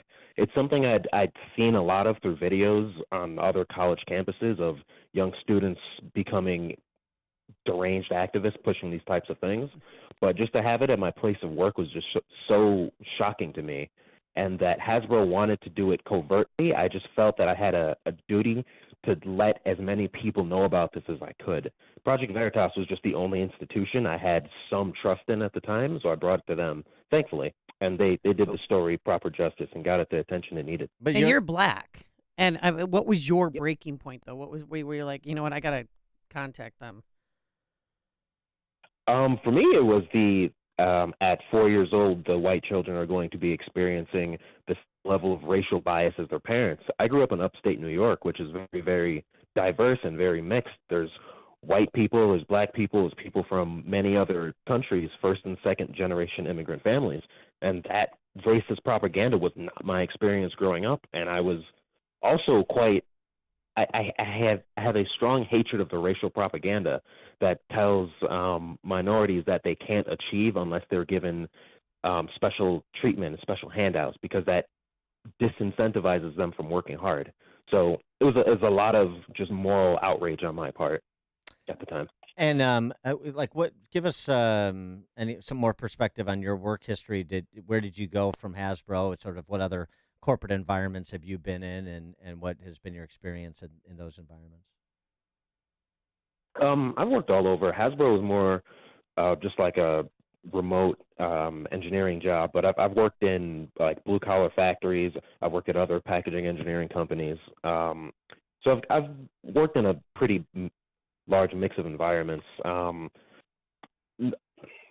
didn't really stand out compared to any of the others, but when I brought the story to Project Veritas, I thought, even though the Hasbro job was very prestigious and could have opened a lot of doors for me, that it would be better to go back and work at a factory than support their racial propaganda. Mm-hmm. I appreciate that and respect it, but can you distinguish, the sort of companies that you've worked at where they're either, more or less oriented towards this racial propaganda as you describe it? Do you think it's predicated on size or sector? Since you have sort of a broad level of experience in business settings, including corporate. I would say no. Large companies are more vulnerable to this just because there are large companies such as like BlackRock, Vanguard that push down on other companies through like ESG programs to promote these ideas. Small companies aren't as affected, but as they grow and start to contract with other large companies, then it's kind of pushed onto them as well. And the desire to write the book, I mean, it sounds pretty straightforward, but maybe there's another motivation, just to continue to speak out against this sort of racial propagandizing. Is that the impetus? Racial and gender propaganda. I think both of them are just as insidious, and the gender propaganda might even be more harmful. In part because it convinces young children to get sex change surgeries and mutilate themselves, which leads them down a self-destructive path. But also it has the side effect of slandering the, I guess you could say, gay demographic as being a bunch of people who are out to predate on children, when the truth is there are predators using the gay demographic as shields, which is also something I call out in the book. Interesting. I mean, there's you're an engineer, so you're a sophisticated guy intellectually, but I mean, the sort of political and philosophical orientation, is that something that you developed through parental mentorship and mentorship in school? Is there any particular experience that informs your views on this beyond your own, or where does that come from? I'd say the root of it does come from my upbringing. I was raised to read and learn the ideals of Martin Luther King, that people should be judged based on their character and not their skin color or how they look. But I also lived in Portland, Oregon for a little bit, where I got to see the end result and the most extreme versions of these progressive ideologies in real time, and I got to see how destructive and divisive it was. So that kind of also helped form my current ideals. Well, that's very interesting, and good for you for stepping out when few will do so in corporate America, particularly if there's a cost to be paid. David Johnson's a former packaging engineer for Hasbro, who you, as we've been discussing, as you heard, exposed the racial propagandizing inside Hasbro in a piece that Project Veritas did a couple of years ago. His new book, pick it up, The Diversity Con, The Secrets and Lies Behind the Shady DEI Industry. David, thanks so much for joining us. Good luck with the book. Thank you, and thank you for having me. Thank you, and he joined us on our turnkey.pro answer line. More Chicago radio listeners are choosing. This is Chicago's Morning Answer on AM 560. The Answer. Why are the world's central banks quietly yet aggressively amassing mountains of gold? Because they know a storm is brewing, the type we might witness only once in our lifetimes. They understand that America's vastly inflated currency doesn't have much life left.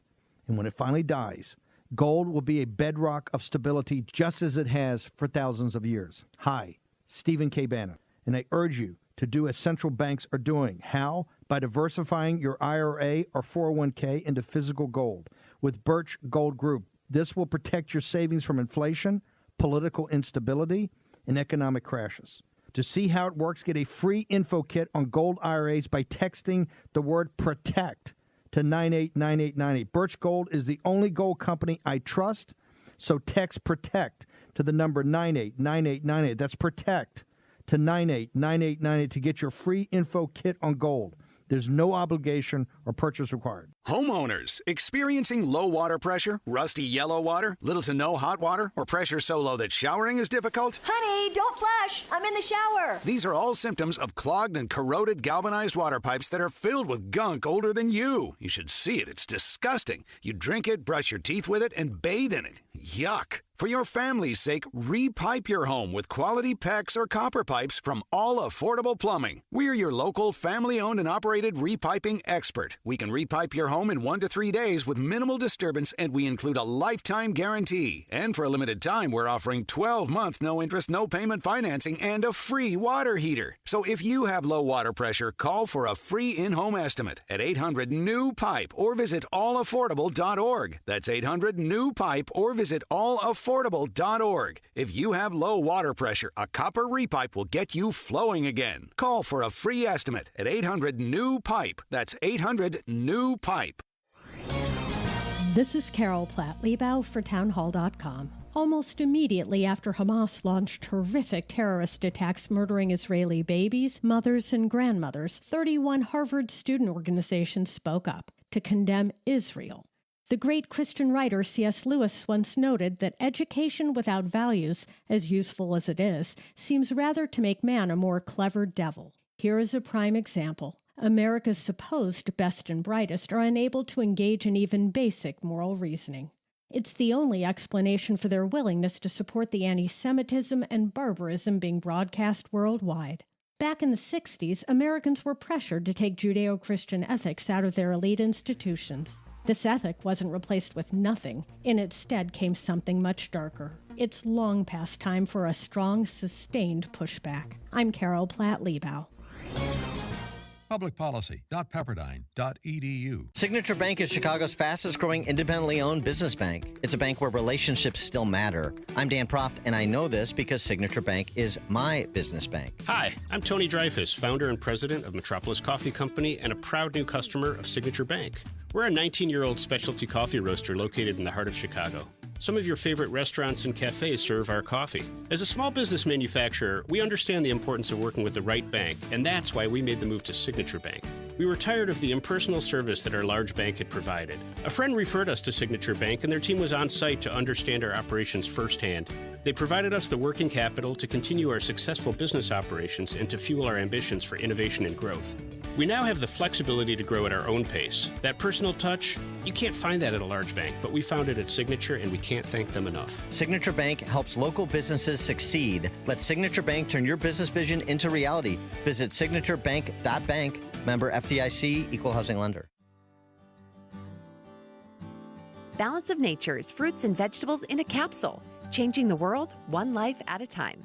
My name is Ruthie. I love helping people. There's so many people that are down. Sometimes all it takes is a piece of pie to make the sunshine come in their life again. And with the help of Balance of Nature, it's making it more fun and giving me more energy. And I would really like to thank Balance of Nature. These are mine for life. Start your journey to better health with Balance of Nature. Call 1-800-246-8751 or go to balanceofnature.com to get 35% off your first preferred order with free shipping and our money-back guarantee. That's 1-800-246-8751. Go to balanceofnature.com or call 1-800-246-8751 and get this special offer by using discount code CHICAGO. Hun, we need to stop putting off getting life insurance. I know. It's just been so busy, and I'm sure the cost is out of our budget. Well, Jen told me that they got a $500,000 term life insurance policy from Ethos for less than $23 a month. All online with no complicated forms and no medical exam. All they had to do was answer a few health questions. Wait, no medical exam and all online? I know, right? It's not easy to think about, but if something happened to you, James and I would be... Okay, I get it. Let's get a quote from Ethos right now. Wow, you were right. There's no medical exam, and Ethos makes the whole online process fast and easy. And look at these rates and coverage options. It's great protection and totally fits our budget. Ethos, They've removed all the barriers from getting coverage. Go to checkethos.com to get your free online quote. That's checkethos.com. Quote based on a healthy, non-smoking 30-year-old male with a 20-year term policy. Rates may vary.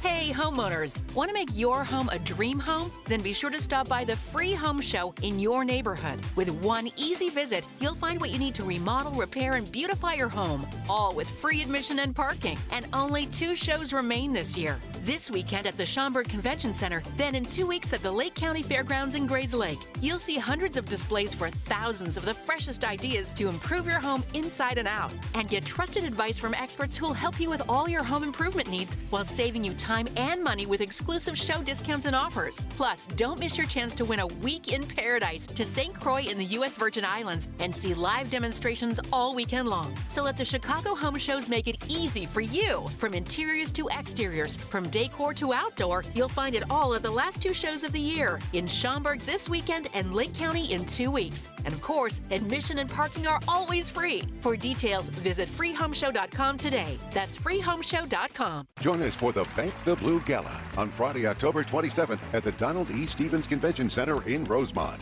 Welcome address by Masters of Ceremonies Fox 32 anchor Anita Padilla and sports anchor Lou Canellis as we raise both awareness and funds for our heroes in blue that need our support. Bank the Blue is a nonprofit organization that funds confidential mental health services and officer wellness programs for Illinois law enforcement officers. Local departments alone are unable to provide the mental health wellness services that their officers so desperately need. The goal of this event is to build awareness surrounding the importance of officer wellness, to combat the stigma associated with officers and mental health, and to fundraise for this important cause. We anticipate 1,000 attendees from both the law enforcement and civilian communities. The 3rd annual Bank the Blue fundraising gala is on Friday, October 27th at the Donald E. Stevens Convention Center. Corporate sponsorship opportunities and individual tickets are available. Visit bankthebluegala.com for more details. That's bankthebluegala.com. AM 560, The Answer. Open mic! Open mic Friday! Call in now! Open mic Friday! Top of the morning, Dan and Amy. It is that time of the week. This is the revamped Open Mic Friday, an extended Open Mic Friday. An Open Mic Friday that's presented by Turnkey.pro, your small business partner. Visit them online at turnkey.pro. And each week, now there's more time for calls, which is cool. And we're going to start with David Kolsak. Yes. Our Turnkey.pro friend and the founder of Turnkey.pro. And almost a professional musician. Almost. Maybe someday he'll tell our audience that story. I don't know. Oh, maybe, I want to hear that maybe story today now. it is the day. We'll see what he has to say. There's always a lot on the mind of one David Kolsak, who joins us now. David, thanks for being with us on this Open Mic Friday, where, as you know, we take compliments, concerns, criticisms, and general crack pottery, which is, I know, your wheelhouse. Well, good morning, Dan and Amy. It's really a pleasure to be with you guys.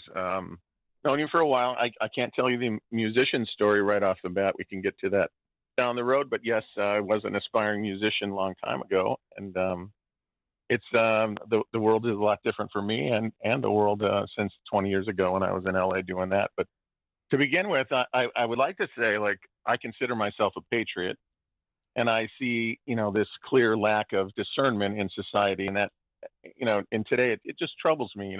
I guess the fact that the government, and I'm really talking about all governments here in the world, they really overplayed their hand during COVID, and that really, I want to say, awakened me, not woke, but awakened me. I started asking a lot of questions that I've been told, by the government forever since I can remember. I think a lot of people might be in the same place, but I'm, a lot of people call me maybe a conspiracy theorist, I know, but Dan, you might remember when I was one of the first people when Trump came down the escalator and I said to you, that guy's going to win. You thought I was nuts. Yeah, true. Yeah, true. He's saying things that people are thinking, right? And I said, that's going to resonate with people. And, back then I think you were a Cruz supporter, but anyway, what happened there happened there. And so here we are, another day and another narrative that's kind of being parroted across all outlets, MSNBC, CBS, Fox, OAN, name it. And I even heard Sean the other night singing from the same choir book. And, everyone's saying the same thing. but something definitely happened in Israel, and I want to talk about that. And I think we're still in the fog of war. It's really super early, way too early to draw some conclusions.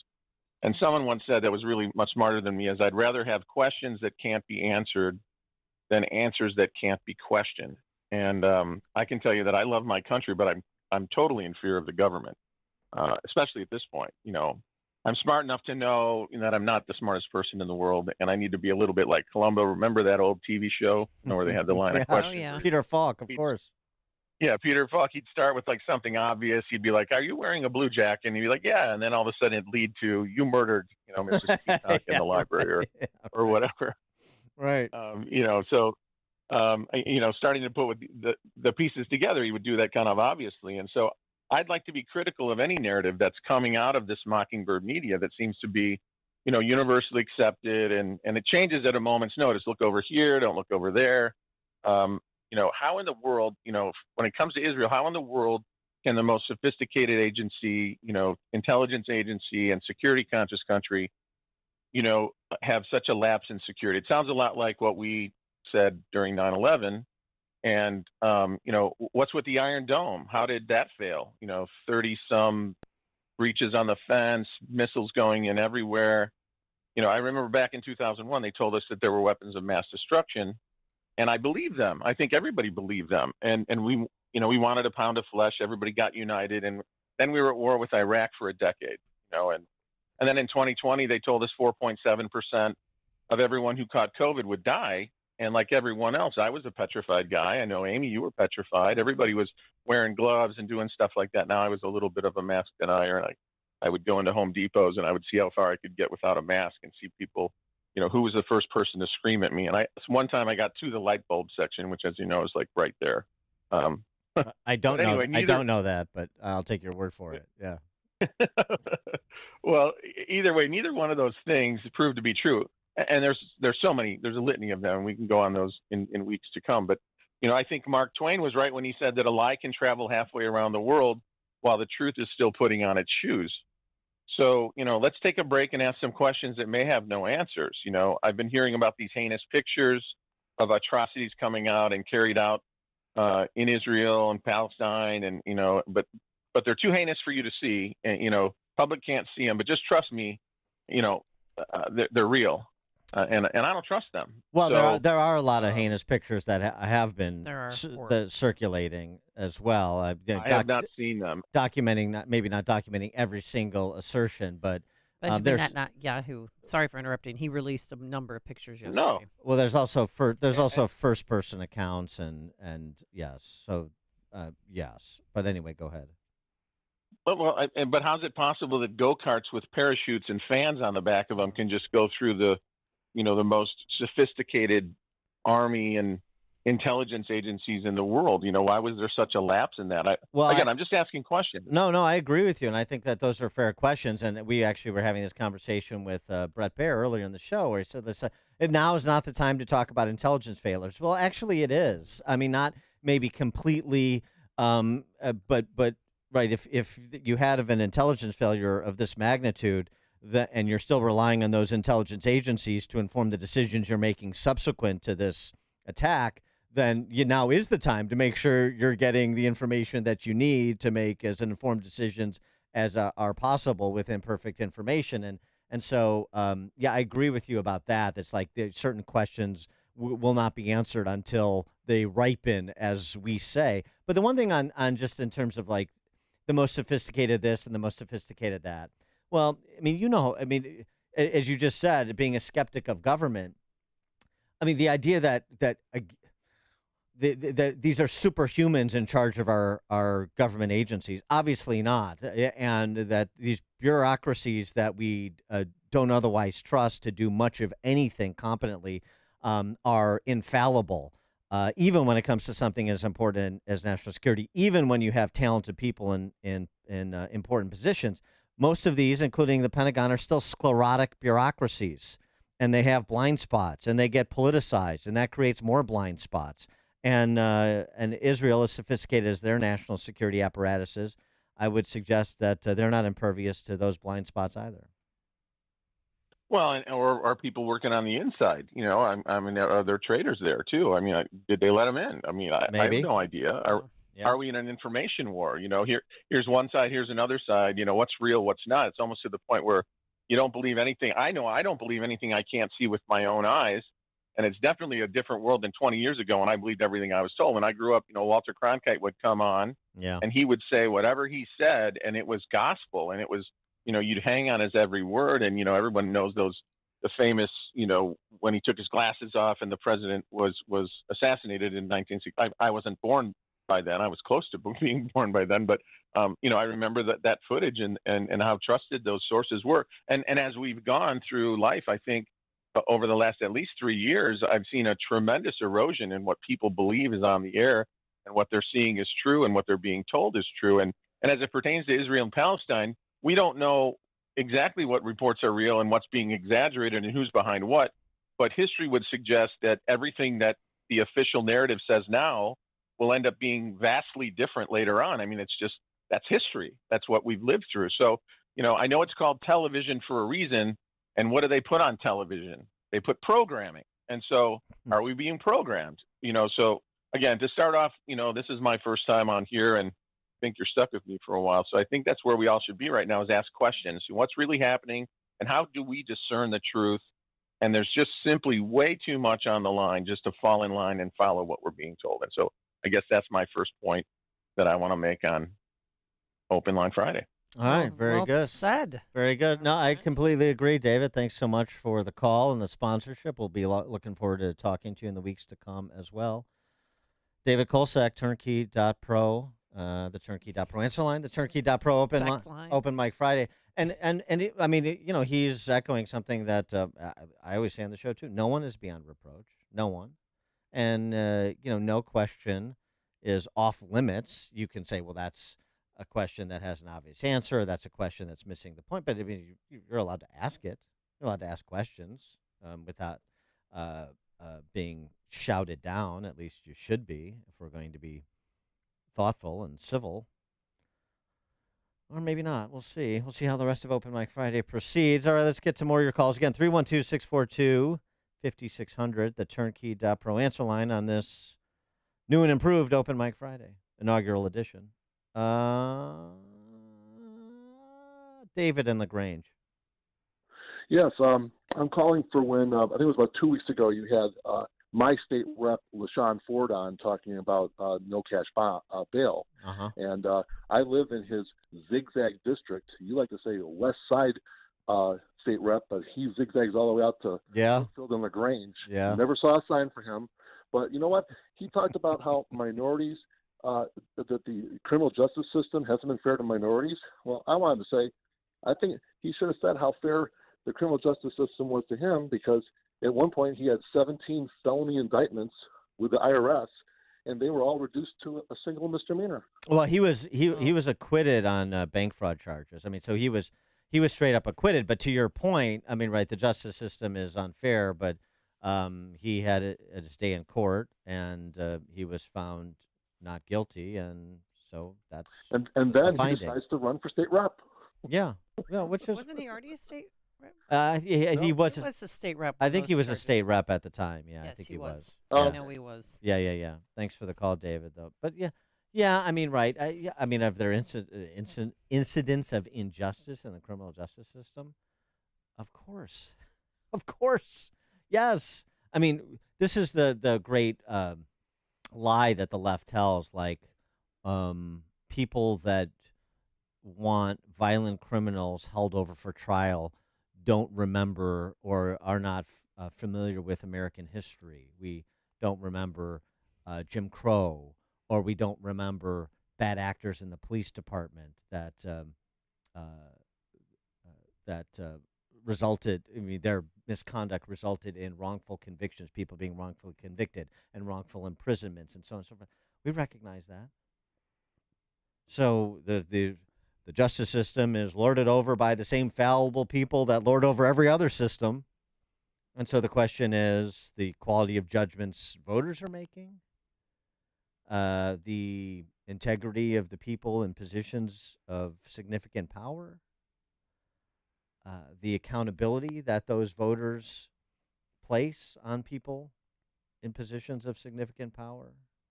I mean, that's how it has to work. But you start conferring benefits and imposing responsibilities based on non-behavioral characteristics, and that's the beginning of the end of your free society. And this is what I think LaShawn and so many politicians, even those that are operating in something approximating good faith, fail to recognize. I do want to get to Bob Menendez because we do have exclusive tape. Oh, that's where is the connection with the Egypt and not really. Yeah, he's right. He and the Egyptians are tight.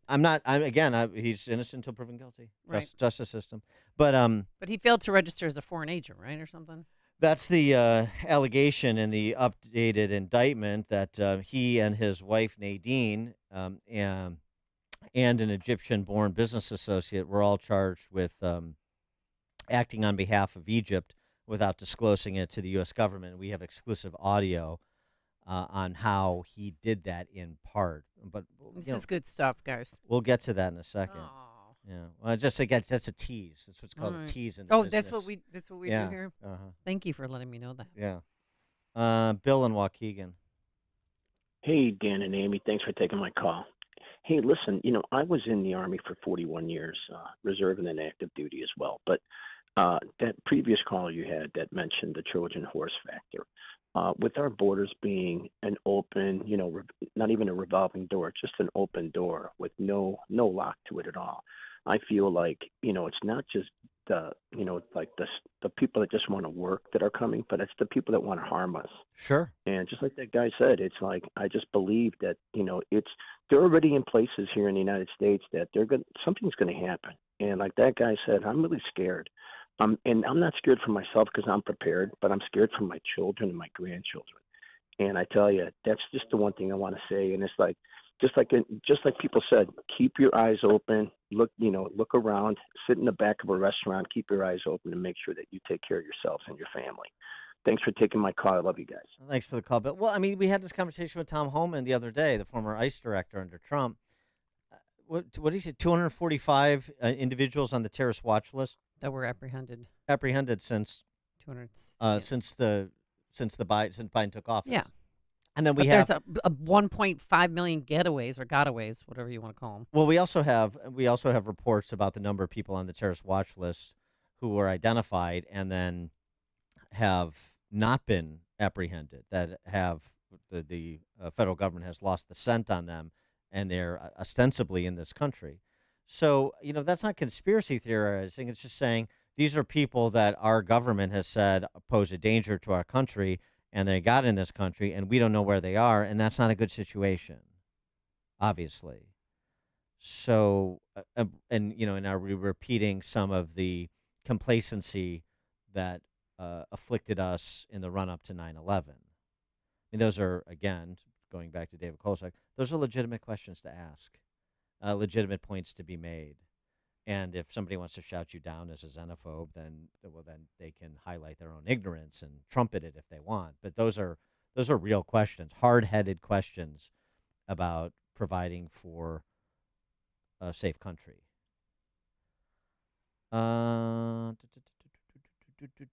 Larry in Elmhurst. Hey, good morning. Hey, Dan, you're right, because law enforcement's hands are tied. They're being told by Jelly Belly not to do anything with these illegals. But the minute you don't register an AR or anything that's got over a 10-round clip, you're a Class 2 felon subject to jail time. Yeah, the irony is abound. Well, that's what happens when you have the rule of men and not the rule of law, which is what we have in Chicago and Illinois, and unfortunately increasingly in our country, as we've seen with everything from Trump to January 6th to the border to a pro-lifer in rural Pennsylvania to the FBI targeting Catholics who attend Latin Mass, going back a decade to the IRS agents who were conducting an inquisition about organizations, the people in organizations who had applied for C3 status, their political and religious views. I mean, right. These are serious things, and then they become more frequent. It's a little bit more difficult to just dismiss them as one-offs or a rogue employee at some agency. No, it's a cultural problem. Matt in Oak Lawn. Hey, good morning, guys. Thanks for taking my call. I've argued with friends that are Democrat before, and I said that if 9/11 happened today, that the left would empathize or sympathize with the terrorists, and they say there's no possible way that would happen. And it's like this week proved that these people are lunatics. But on a lighter note, I have a second grader he's a pretty smart little guy, and he said, "Why do we listen to the show every day?" And I was like, I jokingly said, "Well, Dan Proft's the smartest guy in the world." And he's hot. Question, Well, his it's true. question, I'll let you guys, let you debate. His question goes, well, if Dan's the smartest guy in the world, is Amy Jacobson the second smartest person in the world? Well, yeah, I don't know about that. That is a great question your son asked. Yes. Yeah. He sounds like a wonderful young man. Very good, Matt. Thanks for the call. I have to reflect on that. Stop it. Be nice. Ryan in New Lenox. I have other traits. Yeah. Oh, yeah, obviously. Just to pick up on that, because I'm about to, criticize something Amy said earlier this week. Oh, but boy. To pick up on that last caller, Amy is the second smartest person in the world, Dan, because she spends so much of her time with you. So that reflects good judgment on her part. I'm bringing her along nicely. Yeah. Yes. So, Amy, here, Yes, and I could have gotten this wrong, but you seemed to indicate earlier this week that you wanted people to look away from the tragedies and the terrorism that's happening. Like, oh, we can't look, we can't tweet it out. I don't want to be a part of it. Oh, no, that's Hamas. Yes.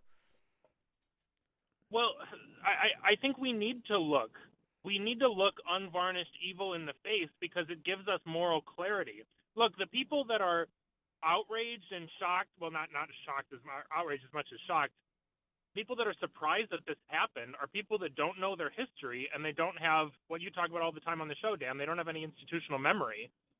So the people that don't look are the people who are going to be shocked and like, how could this happen in 2026 or whatever when this happens again? So I think we need to, obviously children are a different case, but we need to look at what's happening because it gives us a glimpse into the depravity inherent to human hearts. And I mean, I'm a pastor, so I take that on the theological level, but I don't know. I reject the premise of just look away. I was just saying, thanks I'm for the call, just Ryan. choosing not to tweet about anything in regards to Hamas. Not saying don't look at it. I'm just saying I'm not going to actively participate. Okay, but I mean, I completely agree with Ryan that you do not avert your eyes. I mean, and it doesn't have to be always the gruesome either. I mean, people avert their eyes. They be this sort of ostrich syndrome then becomes the way they deal with real problems in their community and in society.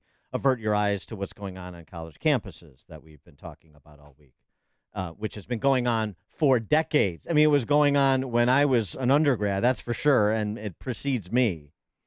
So, yeah, averting your eyes and listening and believing the beautiful lies, they sort of go hand in glove, and both are a problem. No, you have to confront, and you're being a good person and a good friend if you challenge your friends to confront reality. Don't look away. See things for how they are.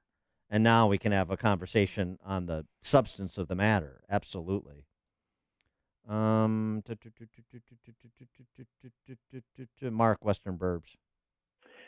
Yeah, Dan, speaking of beautiful lies, this week you had, I think, one or two aldermen on, one who was running for Congress, I think, and I was shocked at him saying, oh, well, they let these illegal aliens in. And, you know, I was like, what irony that he's one of the ones that could have stood up in the council and said, no, we can't be a sanctuary city. And yet he's being a Teflon Don and just, oh, well, they caused this, so I'm going to go do something about it. I just think if the people elect him to Congress, they're just perpetuating beautiful lies and falling for the same thing again and again. Thanks for the call, Mark. Well, not much of a chance that Ray Lopez beats Chewy, but I'm glad he's challenging him. That's certainly too. better.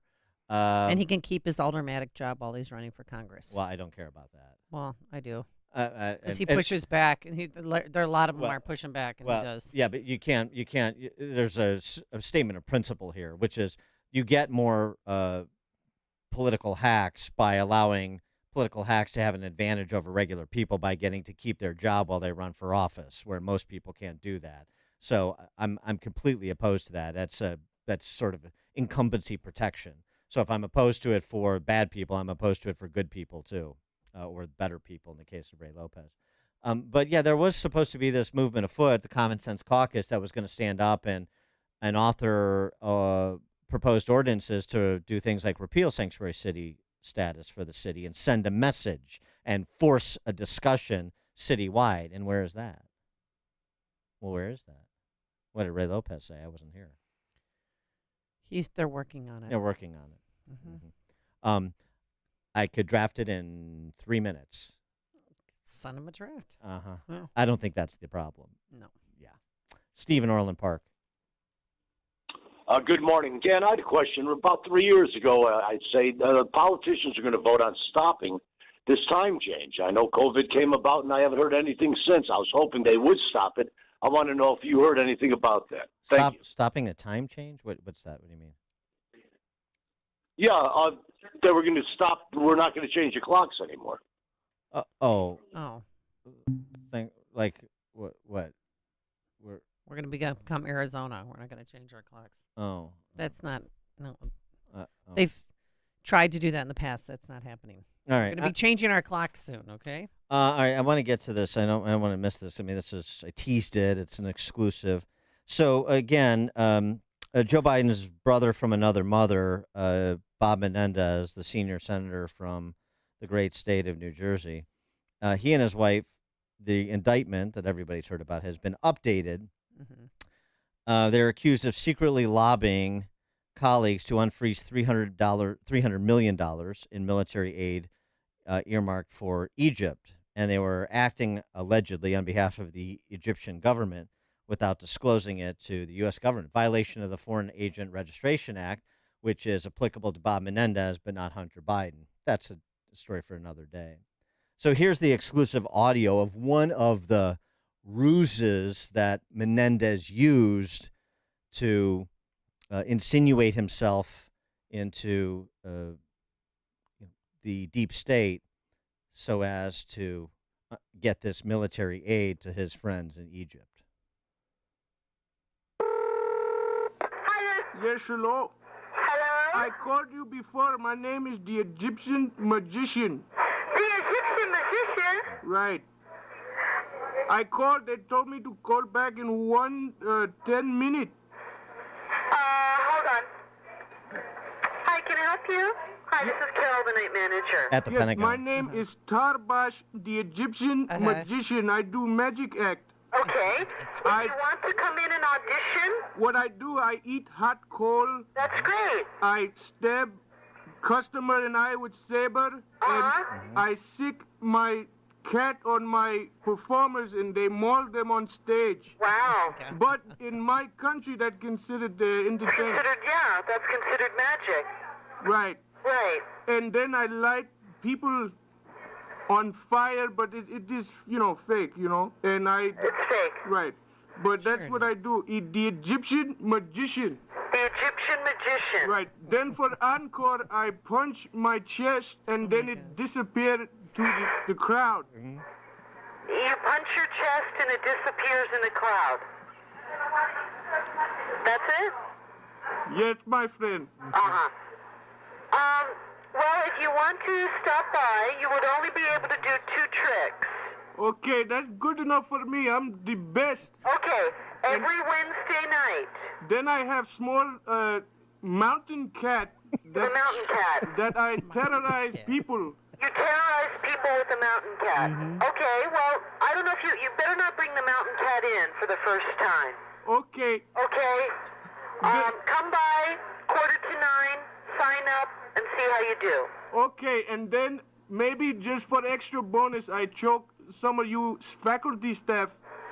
Yeah, you choke the staff. Yeah, okay. Whatever. Okay, then I come out with whip Yeah, you come out with the whip. Okay, we'll stop by and we'll see how the act goes. Okay, my friend. Thank you, my friend. It says Bob, the Egyptian magician Menendez, one of the alias he uses. And so he got himself into the Pentagon to entertain the troops, part of the cultural exchange, because multiculturalism is very important in the Defense Department. And this is how he is able to lobby to unfreeze those funds. Allegedly. Allegedly. Bob, the Egyptian magician Menendez. Okay. I love the Jerky Boys. Could the Jerky Boys do their bit today? Yeah. Oh, heck no. Well, they could do it. They wouldn't get platformed like they did 20 years ago, 25 years ago. Tom in Blue Island. Hey, Dan and Amy, great week. Dan, I just wanted to comment on the interview with Will Hurd. 9 years in the CIA. He comes on your show, knows you're a conservative, and knows what you stand for. And his only offering in reference to President Trump is he's only running for office to stay out of prison. And that's why Trump supporters will never support a Nikki Haley or any one of her ilk. And to this day, all I can still hope is that somehow we get President Trump and Mr. DeSantis together to save this country. Have a good Thanks for the call, Tom. Appreciate it. All right. Thanks so much for making us part of your morning, part of your lives. Thanks to George Hoffman, who's in for Justin Kosick, and Quinn McCarthy.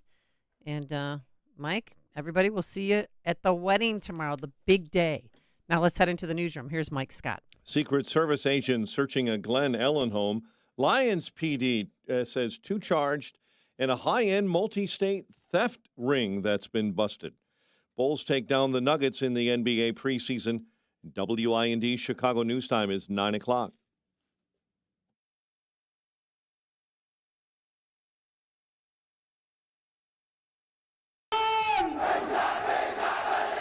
There are pro-Palestinian protests across the Middle East today as the Israeli military continues its air assault on Gaza and warns civilians to leave northern Gaza by midnight. The operation in response to terrorist attacks by Hamas militants in Gaza. We are learning from a diplomatic source that Hamas is preventing Palestinian civilians from leaving their homes whenever the Israelis warned them about an upcoming airstrike. Fox's Trey Yingst in southern Israel. The fatal stabbing of a teacher at a high school in northern France is being treated by police as a terrorist attack.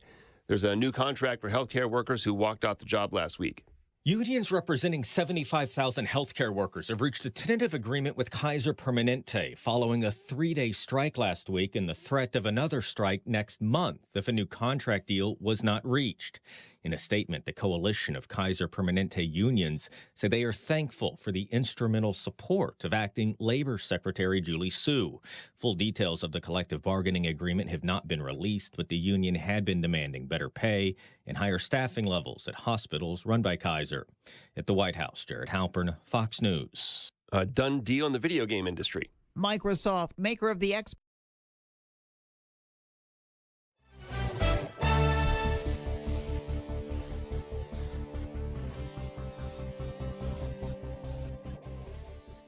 .59 degrees at 9:01 on AM 560, The Answer, and good morning. I'm Mike Scott. There is a federal investigation underway in Glen Ellen. Federal Secret Service agents searching a home in that western suburb yesterday. Police say there was no threat to public safety, and the nature of that investigation has not yet been released. A judge is expected to hear closing arguments today in the case against 2 former DCFS employees charged in connection with the death of 5-year-old A.J. Friend. Former DCFS caseworker Carlos Acosta and former supervisor Andrew Polovin were each with the agency for about 25 years. They were let go when an IG report found they ignored warning signs in A.J.'s case. Chicago City Council's only Jewish members facing resistance to her plan today to champion a resolution in solidarity with Israel in response to terror attacks by Hamas that have killed over 1,000 in Israel and subsequent Israeli airstrikes that have killed hundreds in Gaza. The surprise opposition comes from